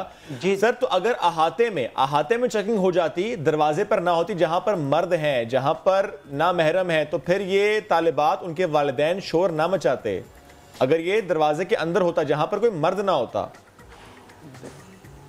नहीं, आपको अब अंदाजा नहीं है, ये सब पेरेंट्स अंदर चले जाते हैं कॉलेज के अंदर, बिल्कुल एग्जामिनेशन जो रूम्स हैं, कोई गार्ड्स वहां पर नहीं है, कोई गार्ड्स नहीं है रोकने के लिए, गार्ड्स नहीं है रोकने के लिए कॉलेज के। जी नहीं, जब इन लोगों ने हंगामा किया तो फिर पुलिस को इन्फॉर्म किया गया, फिर पुलिस आई। मैं तो उससे पहले की बात कर रहा हूं। एक नॉर्मल एसओपी क्या है? एक नॉर्मल एसओपी क्या है कि गेट पर गार्ड नहीं होता? नहीं, वो क्या सब अंदर जा सकते हैं इम्तिहान से पहले? ऐसा होता है? नहीं, एक चौकीदार होता है, वो इतने सारे पेरेंट्स को नहीं रोक सकता ना अंदर जाने से, और फिर ख़वातीन होती हैं तो ये मुश्किल होता है उनके लिए रोकना। तो इसीलिए दरवाजे पे ही चेकिंग की जा रही थी इनकी। यानी सर बाहर बुर्का उतरवा देना आसान था, बाहर निकाब उतरवाना आसान था, लेकिन उनको मर्दों को रोकना मुश्किल था। नहीं, देखें, तमाम अमला ख़वातीन पर मुश्तमिल था और ख़वातीन ही इनकी चेकिंग कर रही थी। अब आपको अंदाजा नहीं है कि किस तरह से ये लोग मोबाइल फोन किस तरह से अंदर सर बात मोबाइल फोन की नहीं मैं कर रहा सर, बाहर जो फुटेज है सर, जो बाहर की फुटेज उसमें मर्द हैं, उसमें पुलिस एहलकार भी है, उसमें मर्द भी हैं। आप तो कह रहे हैं पुलिस को बाद में बुलाया, बहरहाल पुलिस एहलकार वहां देखे जा सकते हैं, वहां पर मर्द हैं, जहां पर बुरके उतरवाए गए, जहां पर निकाब उतरवाया गया। वो पेरेंट्स थे जी, कॉलेज का स्टाफ नहीं था, कॉलेज के तो 1-2 चौकीदार थे बस सर। वो पेरेंट्स थे तो सर वो जो बच्चियां थी वो पेरेंट्स डेफिनेटली पेरेंट्स थे। हुआ है, इससे इनकार नहीं किया जा सकता। मैं आपको बता रहा हूँ कि तमाम गर्ल्स कॉलेजेस में इसी तमाम गर्ल्स कॉलेजेस में इसी तरह से बच्चों को चेक किया जाता है। सर तमाम गर्ल्स कॉलेज के दरवाजे के बाहर बुरके उतरवाए जाते हैं, नकाब उतरवाए जाते हैं, आप ये कह रहे हैं? आप देखें किसी को दिखाएं तो सही, किसी ने दरवाजे से बाहर कोई बुरका उतारा है, कोई ऐसी बात नहीं थी। ये द गेट के ऊपर हुआ है, मेन गेट पर ये वाकया हुआ है और वहाँ उनकी चेकिंग की जा रही थी बच्चों की। और इसके बाद मेन गेट से दाखिल होते ही अंदर वो हैं उनके रूम्स हैं जहाँ सर ये सड़क और ये मेन गेट से बाहर होना मींस प्रेमिसेस के बाहर। अब वो मेन गेट आप उसे कह लें या बाहर कह लें, ऐसा नहीं हुआ। नहीं अब देखें ना, सारे पेरेंट्स आके वहाँ जमा हो जाते हैं। किस लिए जमा होते हैं ये लोग?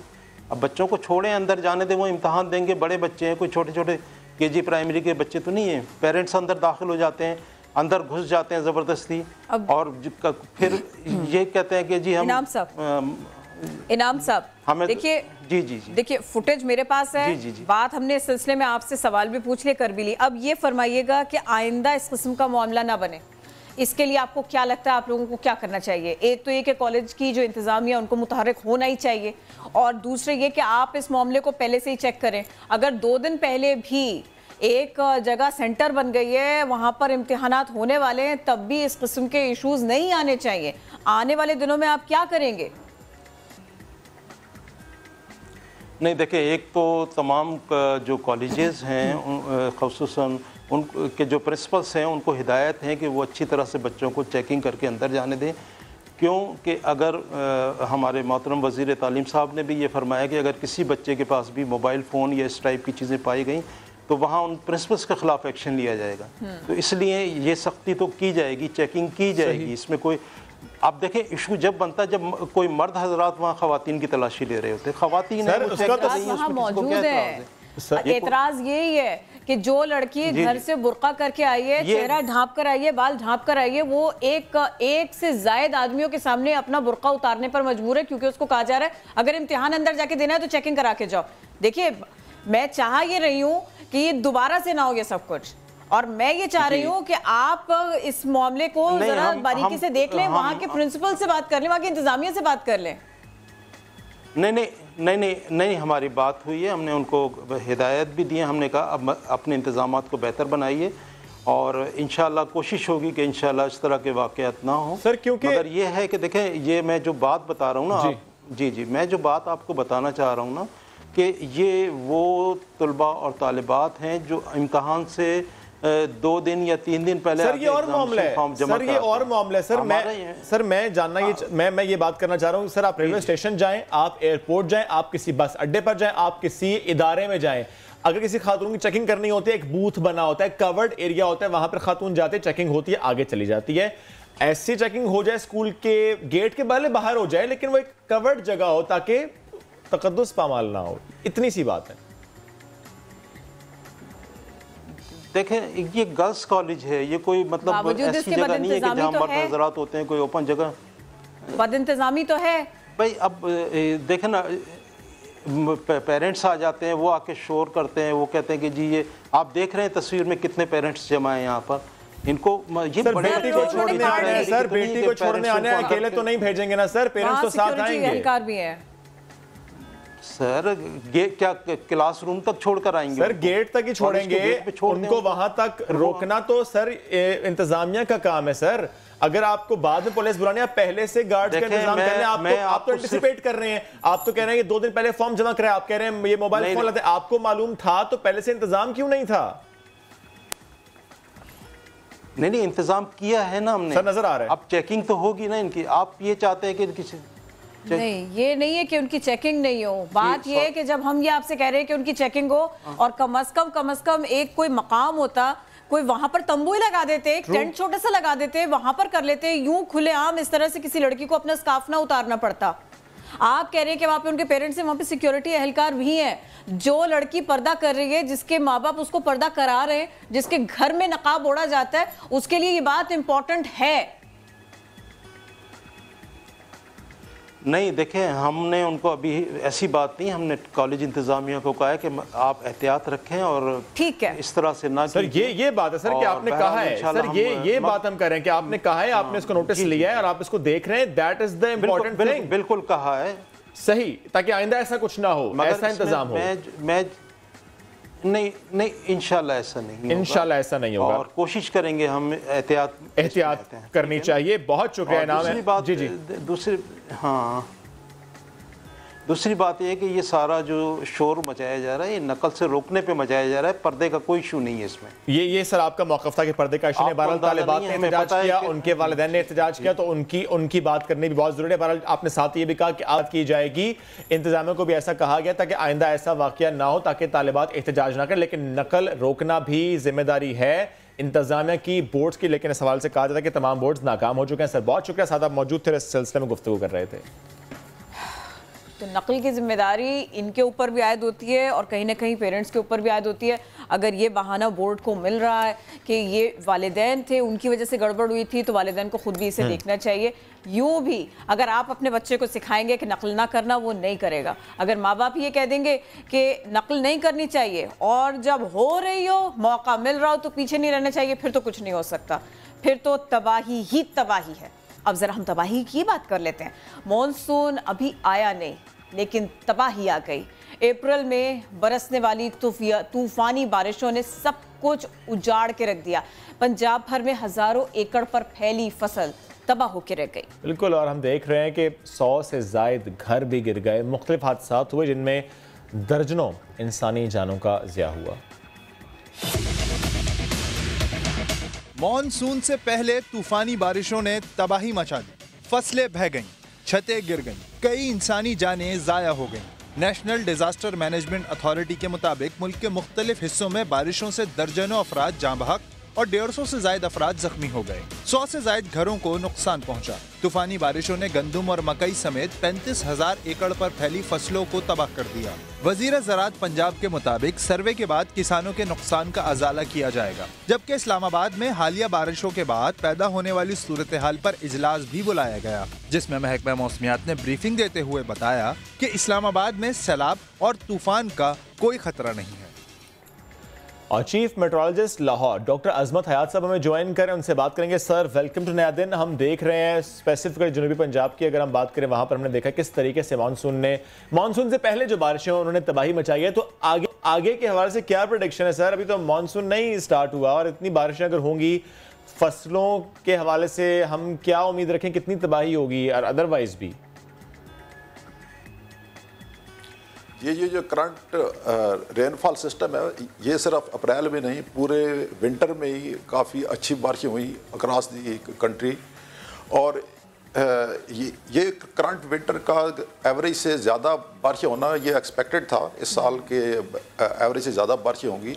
और अप्रैल के महीने का तो ये क्लाइमेट है कि जब भी बारिश होती है तो इसमें इसके साथ थंडर स्टॉर्म और ये हेल स्टॉर्म ये एसोसिएटेड रहता ही है। लेकिन इस साल जो अबव नॉर्मल रेंज हुई हैं, ये पहले से प्रेडिक्टेड भी थी और एक्सपेक्टेड भी थी। जो कमिंग डेज है, कमिंग डेज में जो हमारे मोस्ट जो गंदम के फसल के इलाके हैं, इनमें 23 तारीख तक जो है तो ड्राई वेदर एक्सपेक्टेड है। अगरचे सैटरडे नाइट को फाटा और DI खान वगैरह में थोड़ी बहुत बारिश, हल्की बारिश मुतवक्को है, लेकिन most parts of the country में 23 तारीख तक ड्राई वेदर है। और इस वक्त चूँकि क्रॉप्स तैयार हैं, तो मेरी फार्मर से गुजारिश होगी कि इस ड्राई पीरियड का फ़ायदा उठाएं और अपनी क्रॉप्स को काटे भी और उनको संभाले भी, क्योंकि 23 तारीख को फिर एक वेदर सिस्टम आ रहा है जिसमें भी इंटेंसिटी उसकी ऐसी है कि उससे विंड भी चलेगी और उससे बारिश भी होगी हमारे अपर पार्ट्स में, इंक्लूडिंग नॉर्थ बलूचिस्तान, और उससे हेल का भी एक्सपेक्टेशन है। तो 23 तारीख के वेदर सिस्टम के लिए फार्मर्स तैयार रहें, अपनी जो कटाई की है उसको संभाल लें ताकि कोई वेदर इंड्यूस्ड हैजर्ड ना हो। अभी जो ताज़ा बारिशें हुई हैं, जो तेज़ हवाएं चली हैं, क्या इसके ऊपर आप लोगों ने किसानों को अलर्ट दिया गया था, उनको बताया गया था, क्योंकि बहुत नुकसान हुआ है किसानों का?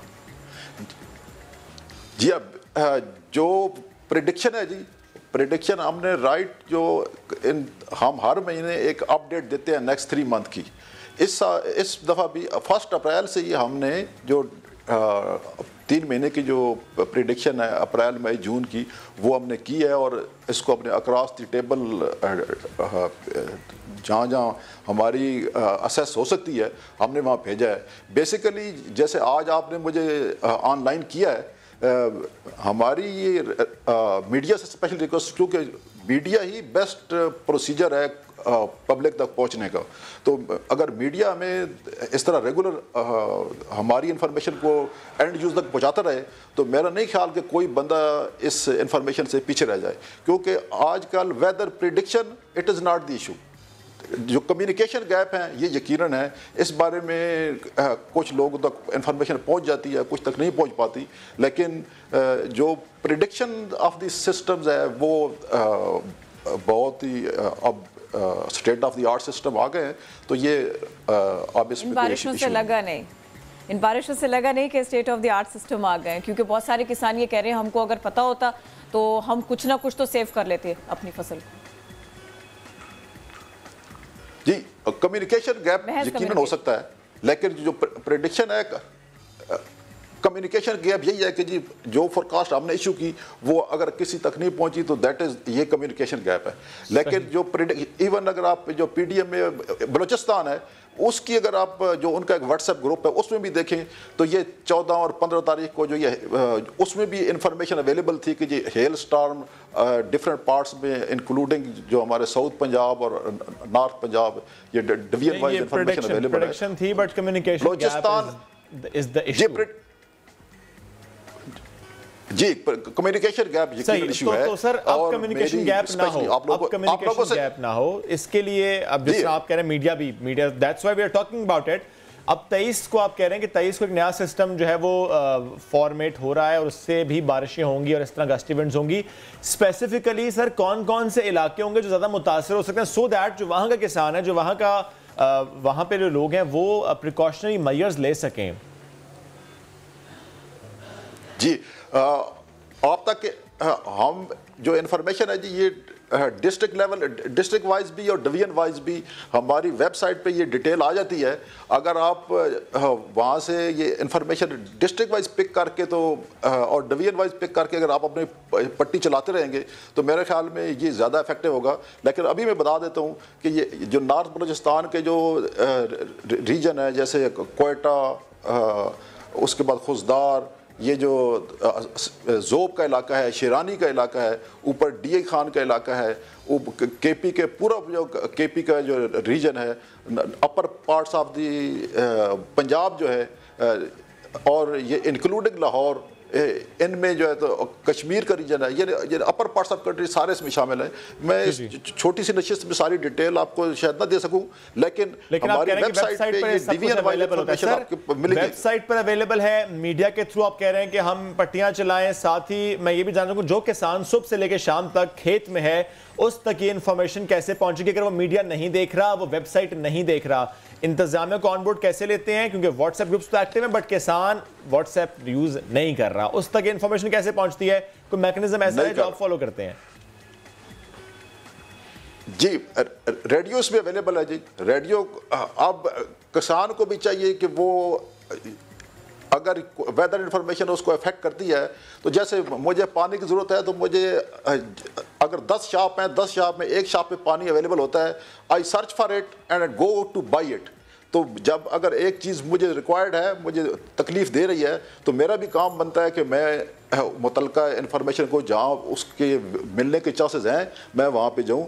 तो मेरी कम्युनिटी से भी गुजारिश होगी कि चूँकि आजकल वेदर की वो कंडीशन नहीं रही कि जी पहले ज़माने में होता था जी वेदर अगर 10 दिन नहीं जो है तो जी उनको मौका दे रहा काम करने का तो ठीक है चल रहा है, लेकिन अब वेदर आपके डेली लाइफ को इम्पेक्ट कर रहा है। तो अब आप भी वेदर को उस तरह चेंज करें और ताकि वेदर को देखें। लेकिन सर आपने कहा कि 3 मंथ्स की वेदर प्रेडिक्शन होती है, लेकिन सर डे टू डे हम देखते हैं फॉर्मेशन हो रही होती है, सिस्टम्स नए दाखिल हो रहे हैं, नए सिस्टम्स बन रहे होते हैं, इसको भी साथ साथ अपडेट किया जाता है या नहीं, ये भी एक अहम सवाल है। क्योंकि हमने लास्ट वीक भी देखा जिस तरह कराची में गस्ट इवेंट्स, ऑल्दो वो प्रेडिक्शन थी लेकिन उससे भी बहुत नुकसान हुआ। एनीवे सर बहुत शुक्रिया, साथ आप मौजूद थे और आप ये कह रहे थे कि किसान अगर वो वेदर से इफेक्ट होता है तो उसको भी देखना चाहिए कि वेदर प्रेडिक्शन क्या है।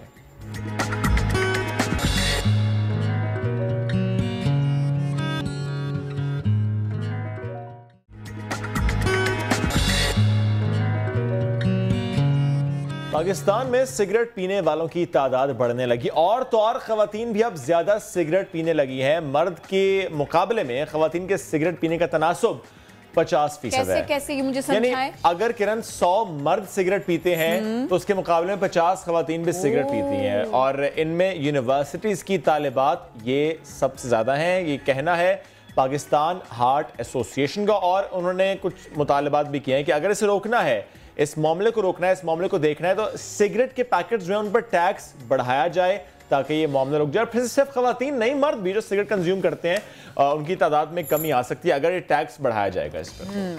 तो भाई इनकी फाइंडिंग्स क्या हैं और इनकी तजावीज़ क्या है, इसी सब के ऊपर बात कर लेते हैं। General secretary Pakistan heart association doctor Sanaullah Ghuman हमारे साथ हैं, तो उनसे मजीद बात करते हैं। डॉक्टर साहब ये बताइएगा, ये अदादुशुमार क्या और आपकी तजावीज़ क्या है इस सिलसिले में और ये कितना खतरनाक है? बिस्मिल्लाहिर्रहमानिर्रहीम। सबसे पहले तो मैं मशकूर हूँ समा टीवी का कि उन्होंने मुझे मौका दिया यहाँ बात करने का। हमारे सीनियर कहते हैं कि जंगल में मोर नाचा किसने देखा, तो मैं मशकूर हूँ आप लोगों का कि आप वो जंगल का मोर लोगों को दिखा रहे हैं। जैसा बताया गया, सनाउल्लाह घुमान मेरा नाम है, सेक्रेटरी जनरल हूँ पाकिस्तान नेशनल हार्ट एसोसिएशन का और लोगों के लिए हेल्थ पे काम करने के लिए मुझे अभी प्रेसिडेंशियल अवार्ड जो है वो दिया गया है प्राइड ऑफ परफॉर्मेंस 23 को, जो है ना, ये लोगों के लिए ये हेल्थ पे काम करने के लिए। पाकिस्तान नेशनल हार्ट एसोसिएशन पिछले 35 साल से लोगों को दिल की बीमारियों से बचाव के लिए काम कर रही है और दिल की बीमारियों में से एक मेन वजह तंबाकू नोशी भी है। तो हम जो है ना तंबाकू नोशी पे बड़ा काम करते हैं, लोगों को बचाने की कोशिश करते हैं। अफसोस उस वक्त हुआ जब 2017-18 में गवर्नमेंट ने तंबाकू के टैक्स कम कर दिए, तो बाकी लोगों के साथ साथ तंबाकू अपना पनाह को भी सबसे ज़्यादा तशवीश हुई। हमने जो है प्राइम मिनिस्टर मियां नवाज शरीफ से लेके साग डार तक, health minister, finance minister, speaker कौमी असम्बली, सेनेट के चेयरमैन, हर बंदे का दरवाज़ा खटकाया और बताया कि आपका ये एक्शन जो है ना वो बहुत गलत है, आपके इस एक्शन की वजह से तंबाकू कंजम्पशन बढ़ जाएगी। काफ़ी ममालिक की स्टडी दी, WHO की स्टडी दी, इंडिया की स्टडी दी कि जब आप जो है वो 10% सिगरेट के ऊपर टैक्स बढ़ाते हैं तो आपका 8% तक आपका कंजम्पशन जो है वो कम हो जाती है। तो जब आपने टैक्स जो है ना वो कम किया है तो आपकी टैक्स कंजम्पशन जो है वो आपकी तंबाकू कंजम्पशन ज़्यादा होगी। तंबाकू कंजम्पशन ज़्यादा होने का मतलब है बीमारियां और ज़्यादा बढ़ेंगी, आपका टैक्स भी कम होगा और जो है ना हेल्थ बर्डन भी आपका ज़्यादा होगा और लोगों में मिजरीज भी ज़्यादा जो है ना वो बढ़ेंगी। डॉक्टर साहब, जब हमारी बात मैं चाह रहा हूँ ज़रा हम क्विकली अगर स्पेसिफिकली जो हम खवातीन की बात कर रहे हैं, क्योंकि आप लोगों की ये रिपोर्ट्स हैं, आप लोगों की ये रिसर्च है, सर एज ब्रैकेट क्या है, किस एज ब्रैकेट की खवातीन ज़्यादा सिगरेट इस्तेमाल कर रही हैं अब, ये जो आपकी रिसर्च है, मैं चाहूँगा क्विकली इस पर बात कर लें। जी, तो मैं यह सबकी कि मेल भी जो है ना वो कर रहे हैं और ख़वातीन में ज़्यादा रुझान बढ़ गया, पहले की निस्बत ख़वातीन में टैक्स जो है ना इसका रुझान बढ़ गया है। लेकिन इसको कम करने का जो मैं तरीका बता रहा हूँ वो यही है कि दुनिया की स्टडी है कि जब इसके आप जो है ना वो टैक्स बढ़ा देंगे तो कंजम्पशन ऑटोमेटिकली इसकी जो है ना वो कम हो जाएगी, आप इसका इस्तेमाल कम हो जाएगा। जो गवर्नमेंट का एक्शन था तंबाकू पे टैक्स जो है ना वो कम करने का, उसकी वजह से हमारी जो है वो कंजम्पशन भी बढ़ गई है। तंबाकू के टैक्स जो है ना वो कम होने से तंबाकू इंडस्ट्री का जो है वो प्रॉफिट बहुत ज्यादा बढ़ गया है, सिगरेट जो है ना बहुत ज्यादा बन रहे हैं। लास्ट ईयर तो टैक्स बढ़ाया नहीं गया? नहीं सर, टैक्स नहीं बढ़ाया गया। प्राइम मिनिस्टर जो है हमारे वजीर जो है सेहत जो है अमन महमूद कियानी साहब ने कोशिश की, पिछले दिनों हमारी मुख्तलिफ लोगों से मीटिंग्स होती रहती हैं और उस मीटिंग में उन्होंने वादा किया कि हम इसके ऊपर एक सैंड टैक्स के नाम पे 10 रुपये का टैक्स लगा रहे हैं। उन्होंने समरी भी बनाई, लेकिन हमें अफसोस है कि जो है वो फिनांस मिनिस्टर जो है असद उमर साहब, मैं और ये एक बात और बताता चलूँ, पिछली असम्बली में फिनांस कमेटी में ये डिस्कशन होती थी टैक्स के ऊपर और हमारी पनाह की टीम वहाँ जाती थी। असद उमर साहब हमारे स्ट्रांग सपोर्टर होते थे कि जी ये टैक्स ज़्यादा होना चाहिए, इसके ऊपर टैक्स ज़्यादा होना चाहिए, 3rd ईयर जिसकी वजह से टैक्स कम हुआ है इसको ख़त्म होना चाहिए। स्ट्रांग सपोर्टर होते थे, हमारे साथ बोलते थे। लेकिन जब फिनांस मिनिस्टर बने हैं हमें नहीं पता कि वो किस प्रेशर में आ गए हैं, इंडस्ट्री के प्रेशर में आ गए हैं या किस प्रेशर में आ गए हैं। हेल्थ मिनिस्टर समरी लेके जाते हैं टैक्स की, लेकिन जो है ना फिनांस मिनिस्टर उसको रिजेक्ट कर देते हैं। अच्छा चलिए, अब ये फरमाइएगा, ये तो एक मामला हो गया ना, अब ये फरमाइएगा कि आप लोगों ने जितना रिसर्च किया खवातीन में सिगरेट नोशी का रुझान आपने इंतहाई खतरनाक हद तक बढ़ता हुआ पाया, कुछ रीजंस इसके पता चले? सिर्फ और सिर्फ इसलिए क्योंकि सस्ती है तो खवातीन भी इसका इस्तेमाल कर रही हैं, वो भी सिगरेट नोशी कर रही हैं, बस इतनी सी बात है? या इस मामले में आपने कुछ रिसर्च किया? एक तो मैं ये बात बताता हूं कि जब सिगरेट सस्ता होगा, लोगों की अप्रोच में होगा, लोग जो है ना वो इसको पिएंगे। फिर जो है ना वो एक WHO की जो है ना वो मुआहदा किया हुआ है पाकिस्तान ने कि FCTC के एक जो है ना वो उसके ऊपर पाकिस्तान ने पूरी दुनिया के साथ साइन किए हुए हैं कि आप तंबाकू के ऊपर कंट्रोल करेंगे। मैं सिर्फ ये बताता हूँ गवर्नमेंट को कि हमने पहले भी गवर्नमेंट को बताया कि आपने इंटरनेशनल मुआहदा की खिलाफ वर्जी कर रहे हैं, ये इंटरनेशनल मुआहदा के ऊपर अमल दरामद कर लें। जबकि सेनेट की कमेटी अभी जो है ना एक स्पेशल कमेटी इसके तंबाकू के ऊपर बनाई गई थी, देखिए उसकी रिकमेंडेशन भी गवर्नमेंट को गई है, उसमें भी यही लिखा गया है कि आप FCTC पर मुकम्मल अमल दरामद करें, ये सारे प्रॉब्लम वैसे ही हल हो जाएंगे। FCTC पर अमल दरामद जिसके आप सिग्नेटरी है पाकिस्तान और इसने इंटरनेशनल मुआहदा के साइन किए हुए हैं, उसके ऊपर अगर मुकम्मल जो है ना वो किया जाए, अमल दरामद किया जाए, सेनेट कमेटी की गवर्नमेंट को जो है ना वो रिकमेंडेशन है कि अगर उस पर अमल करेंगे तो ये प्रॉब्लम हल हो सकता है। अच्छा डॉक्टर साहब, अब जरा क्विकली लोगों को ये बताइएगा जो हमको अभी देख रहे हैं, बिल्कुल ना पॉइंट्स बता दें हमें जल्दी जल्दी से। सिगरेट पीने का नुकसान क्या, वो जिसके हाथ में भी सिगरेट है या वो जो सिगरेट नोशी करना चाहता है या करना चाहती है, उसको आप जरा क्विकली बताइए कि किन किन नुकसानात से उसको दो चार होना पड़ेगा।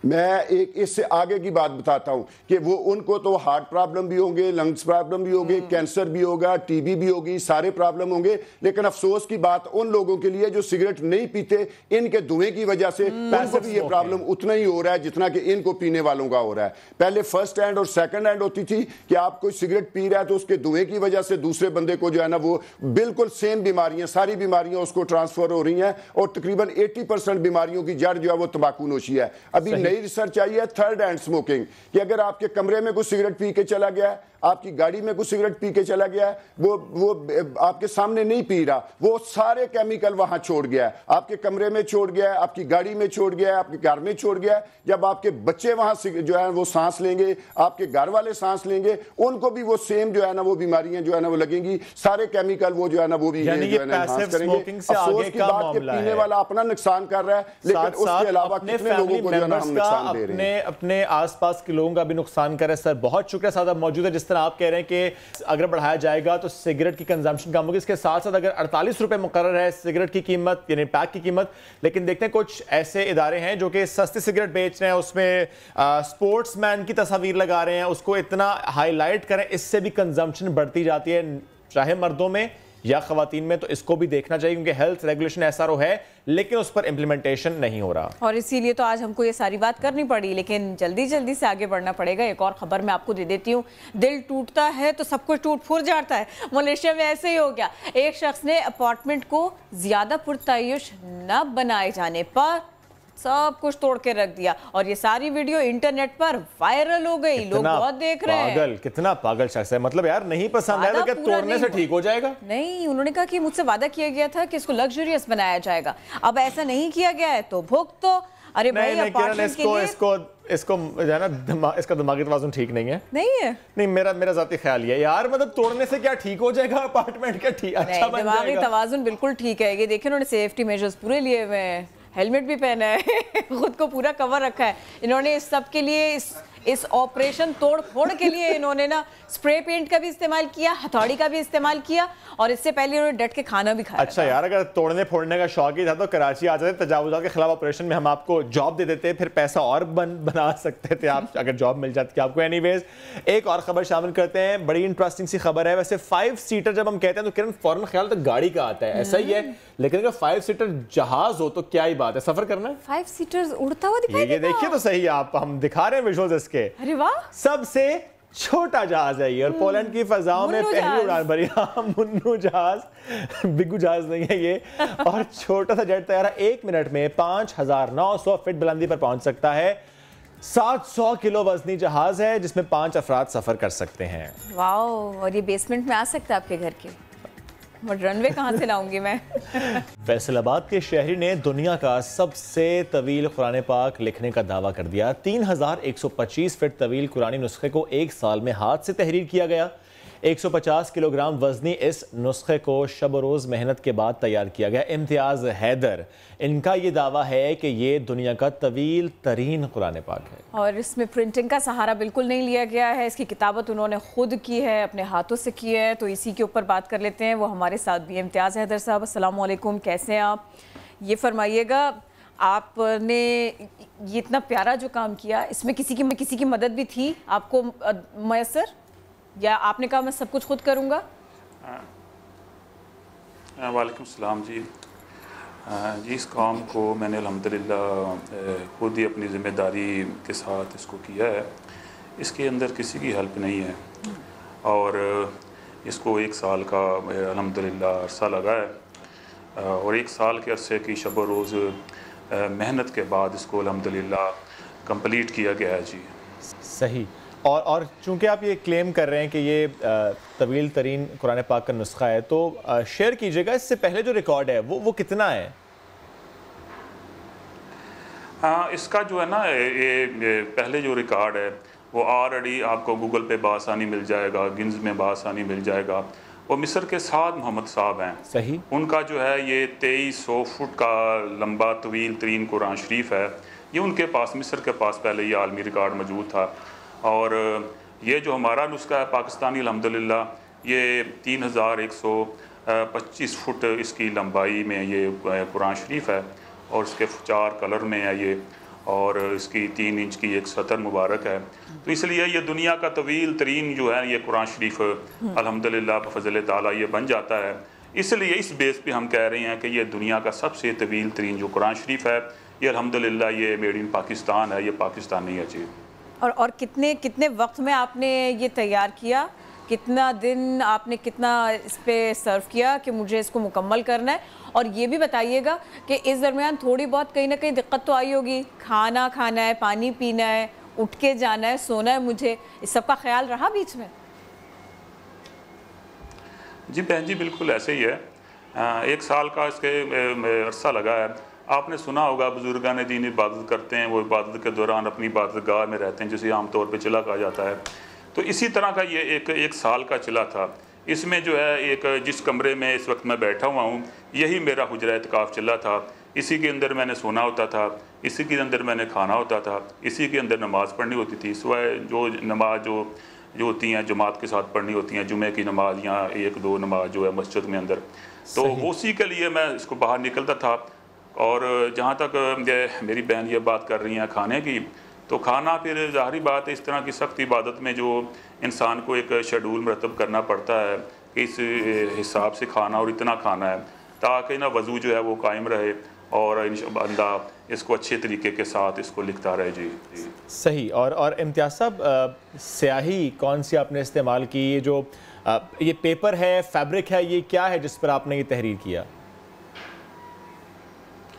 हाँ यार जी, ऐसा है कि इसकी जो स्याही मुबारक है वो ब्लैक कलर में है, क्योंकि सुन्नत रसूल भी है, सुन्नत सहाबा भी है कि जो लिखाई होती है ना ये ब्लैक कलर में ही होती है। तो हमने सुन्नत रसूल को फॉलो किया है और उसी के मुताबिक हमने इसको लिखा है। और इसका जो है वैसे ये 4 कलर में है। इसकी जो लाइनिंग है जिसे हम सतर बोलते हैं, वो जो हाशिया जिसे बोलते हैं, वो रेड कलर में है। और जो उन्वान है, जैसा कि सूरत के शुरू में होता आता है कि ये सूरह इखलास है, इसके में इतनी सूरतें हैं, इतने इसमें रुकू वगैरह हैं, ये ब्लू कलर में है। और जो कुरान की जो किताबत है वो यार अल्हम्दुलिल्लाह वो ब्लैक कलर में है। इस तरीके से हमने इसको लिखा है और इसको हमने बहुत देखभाल के बाद हमने इसके प्लास्टिक का जिस पेपर जिसे हम पैनाफ्लेक्स बोलते हैं उसका इंतखाब किया कि वो बेहतरीन रहेगी, उसके ऊपर हमने इसको तहरीर करना सही। और ये आखिर में ये बता दीजिएगा Guinness book of world record से रब्ता किया? इसकी ओपनिंग जब हुई थी तो हमारे DCO एडिशनल फैसलाबाद जनाब मियाँ आफ्ताब साहब जो हैं वो तशरीफ़ लाए थे।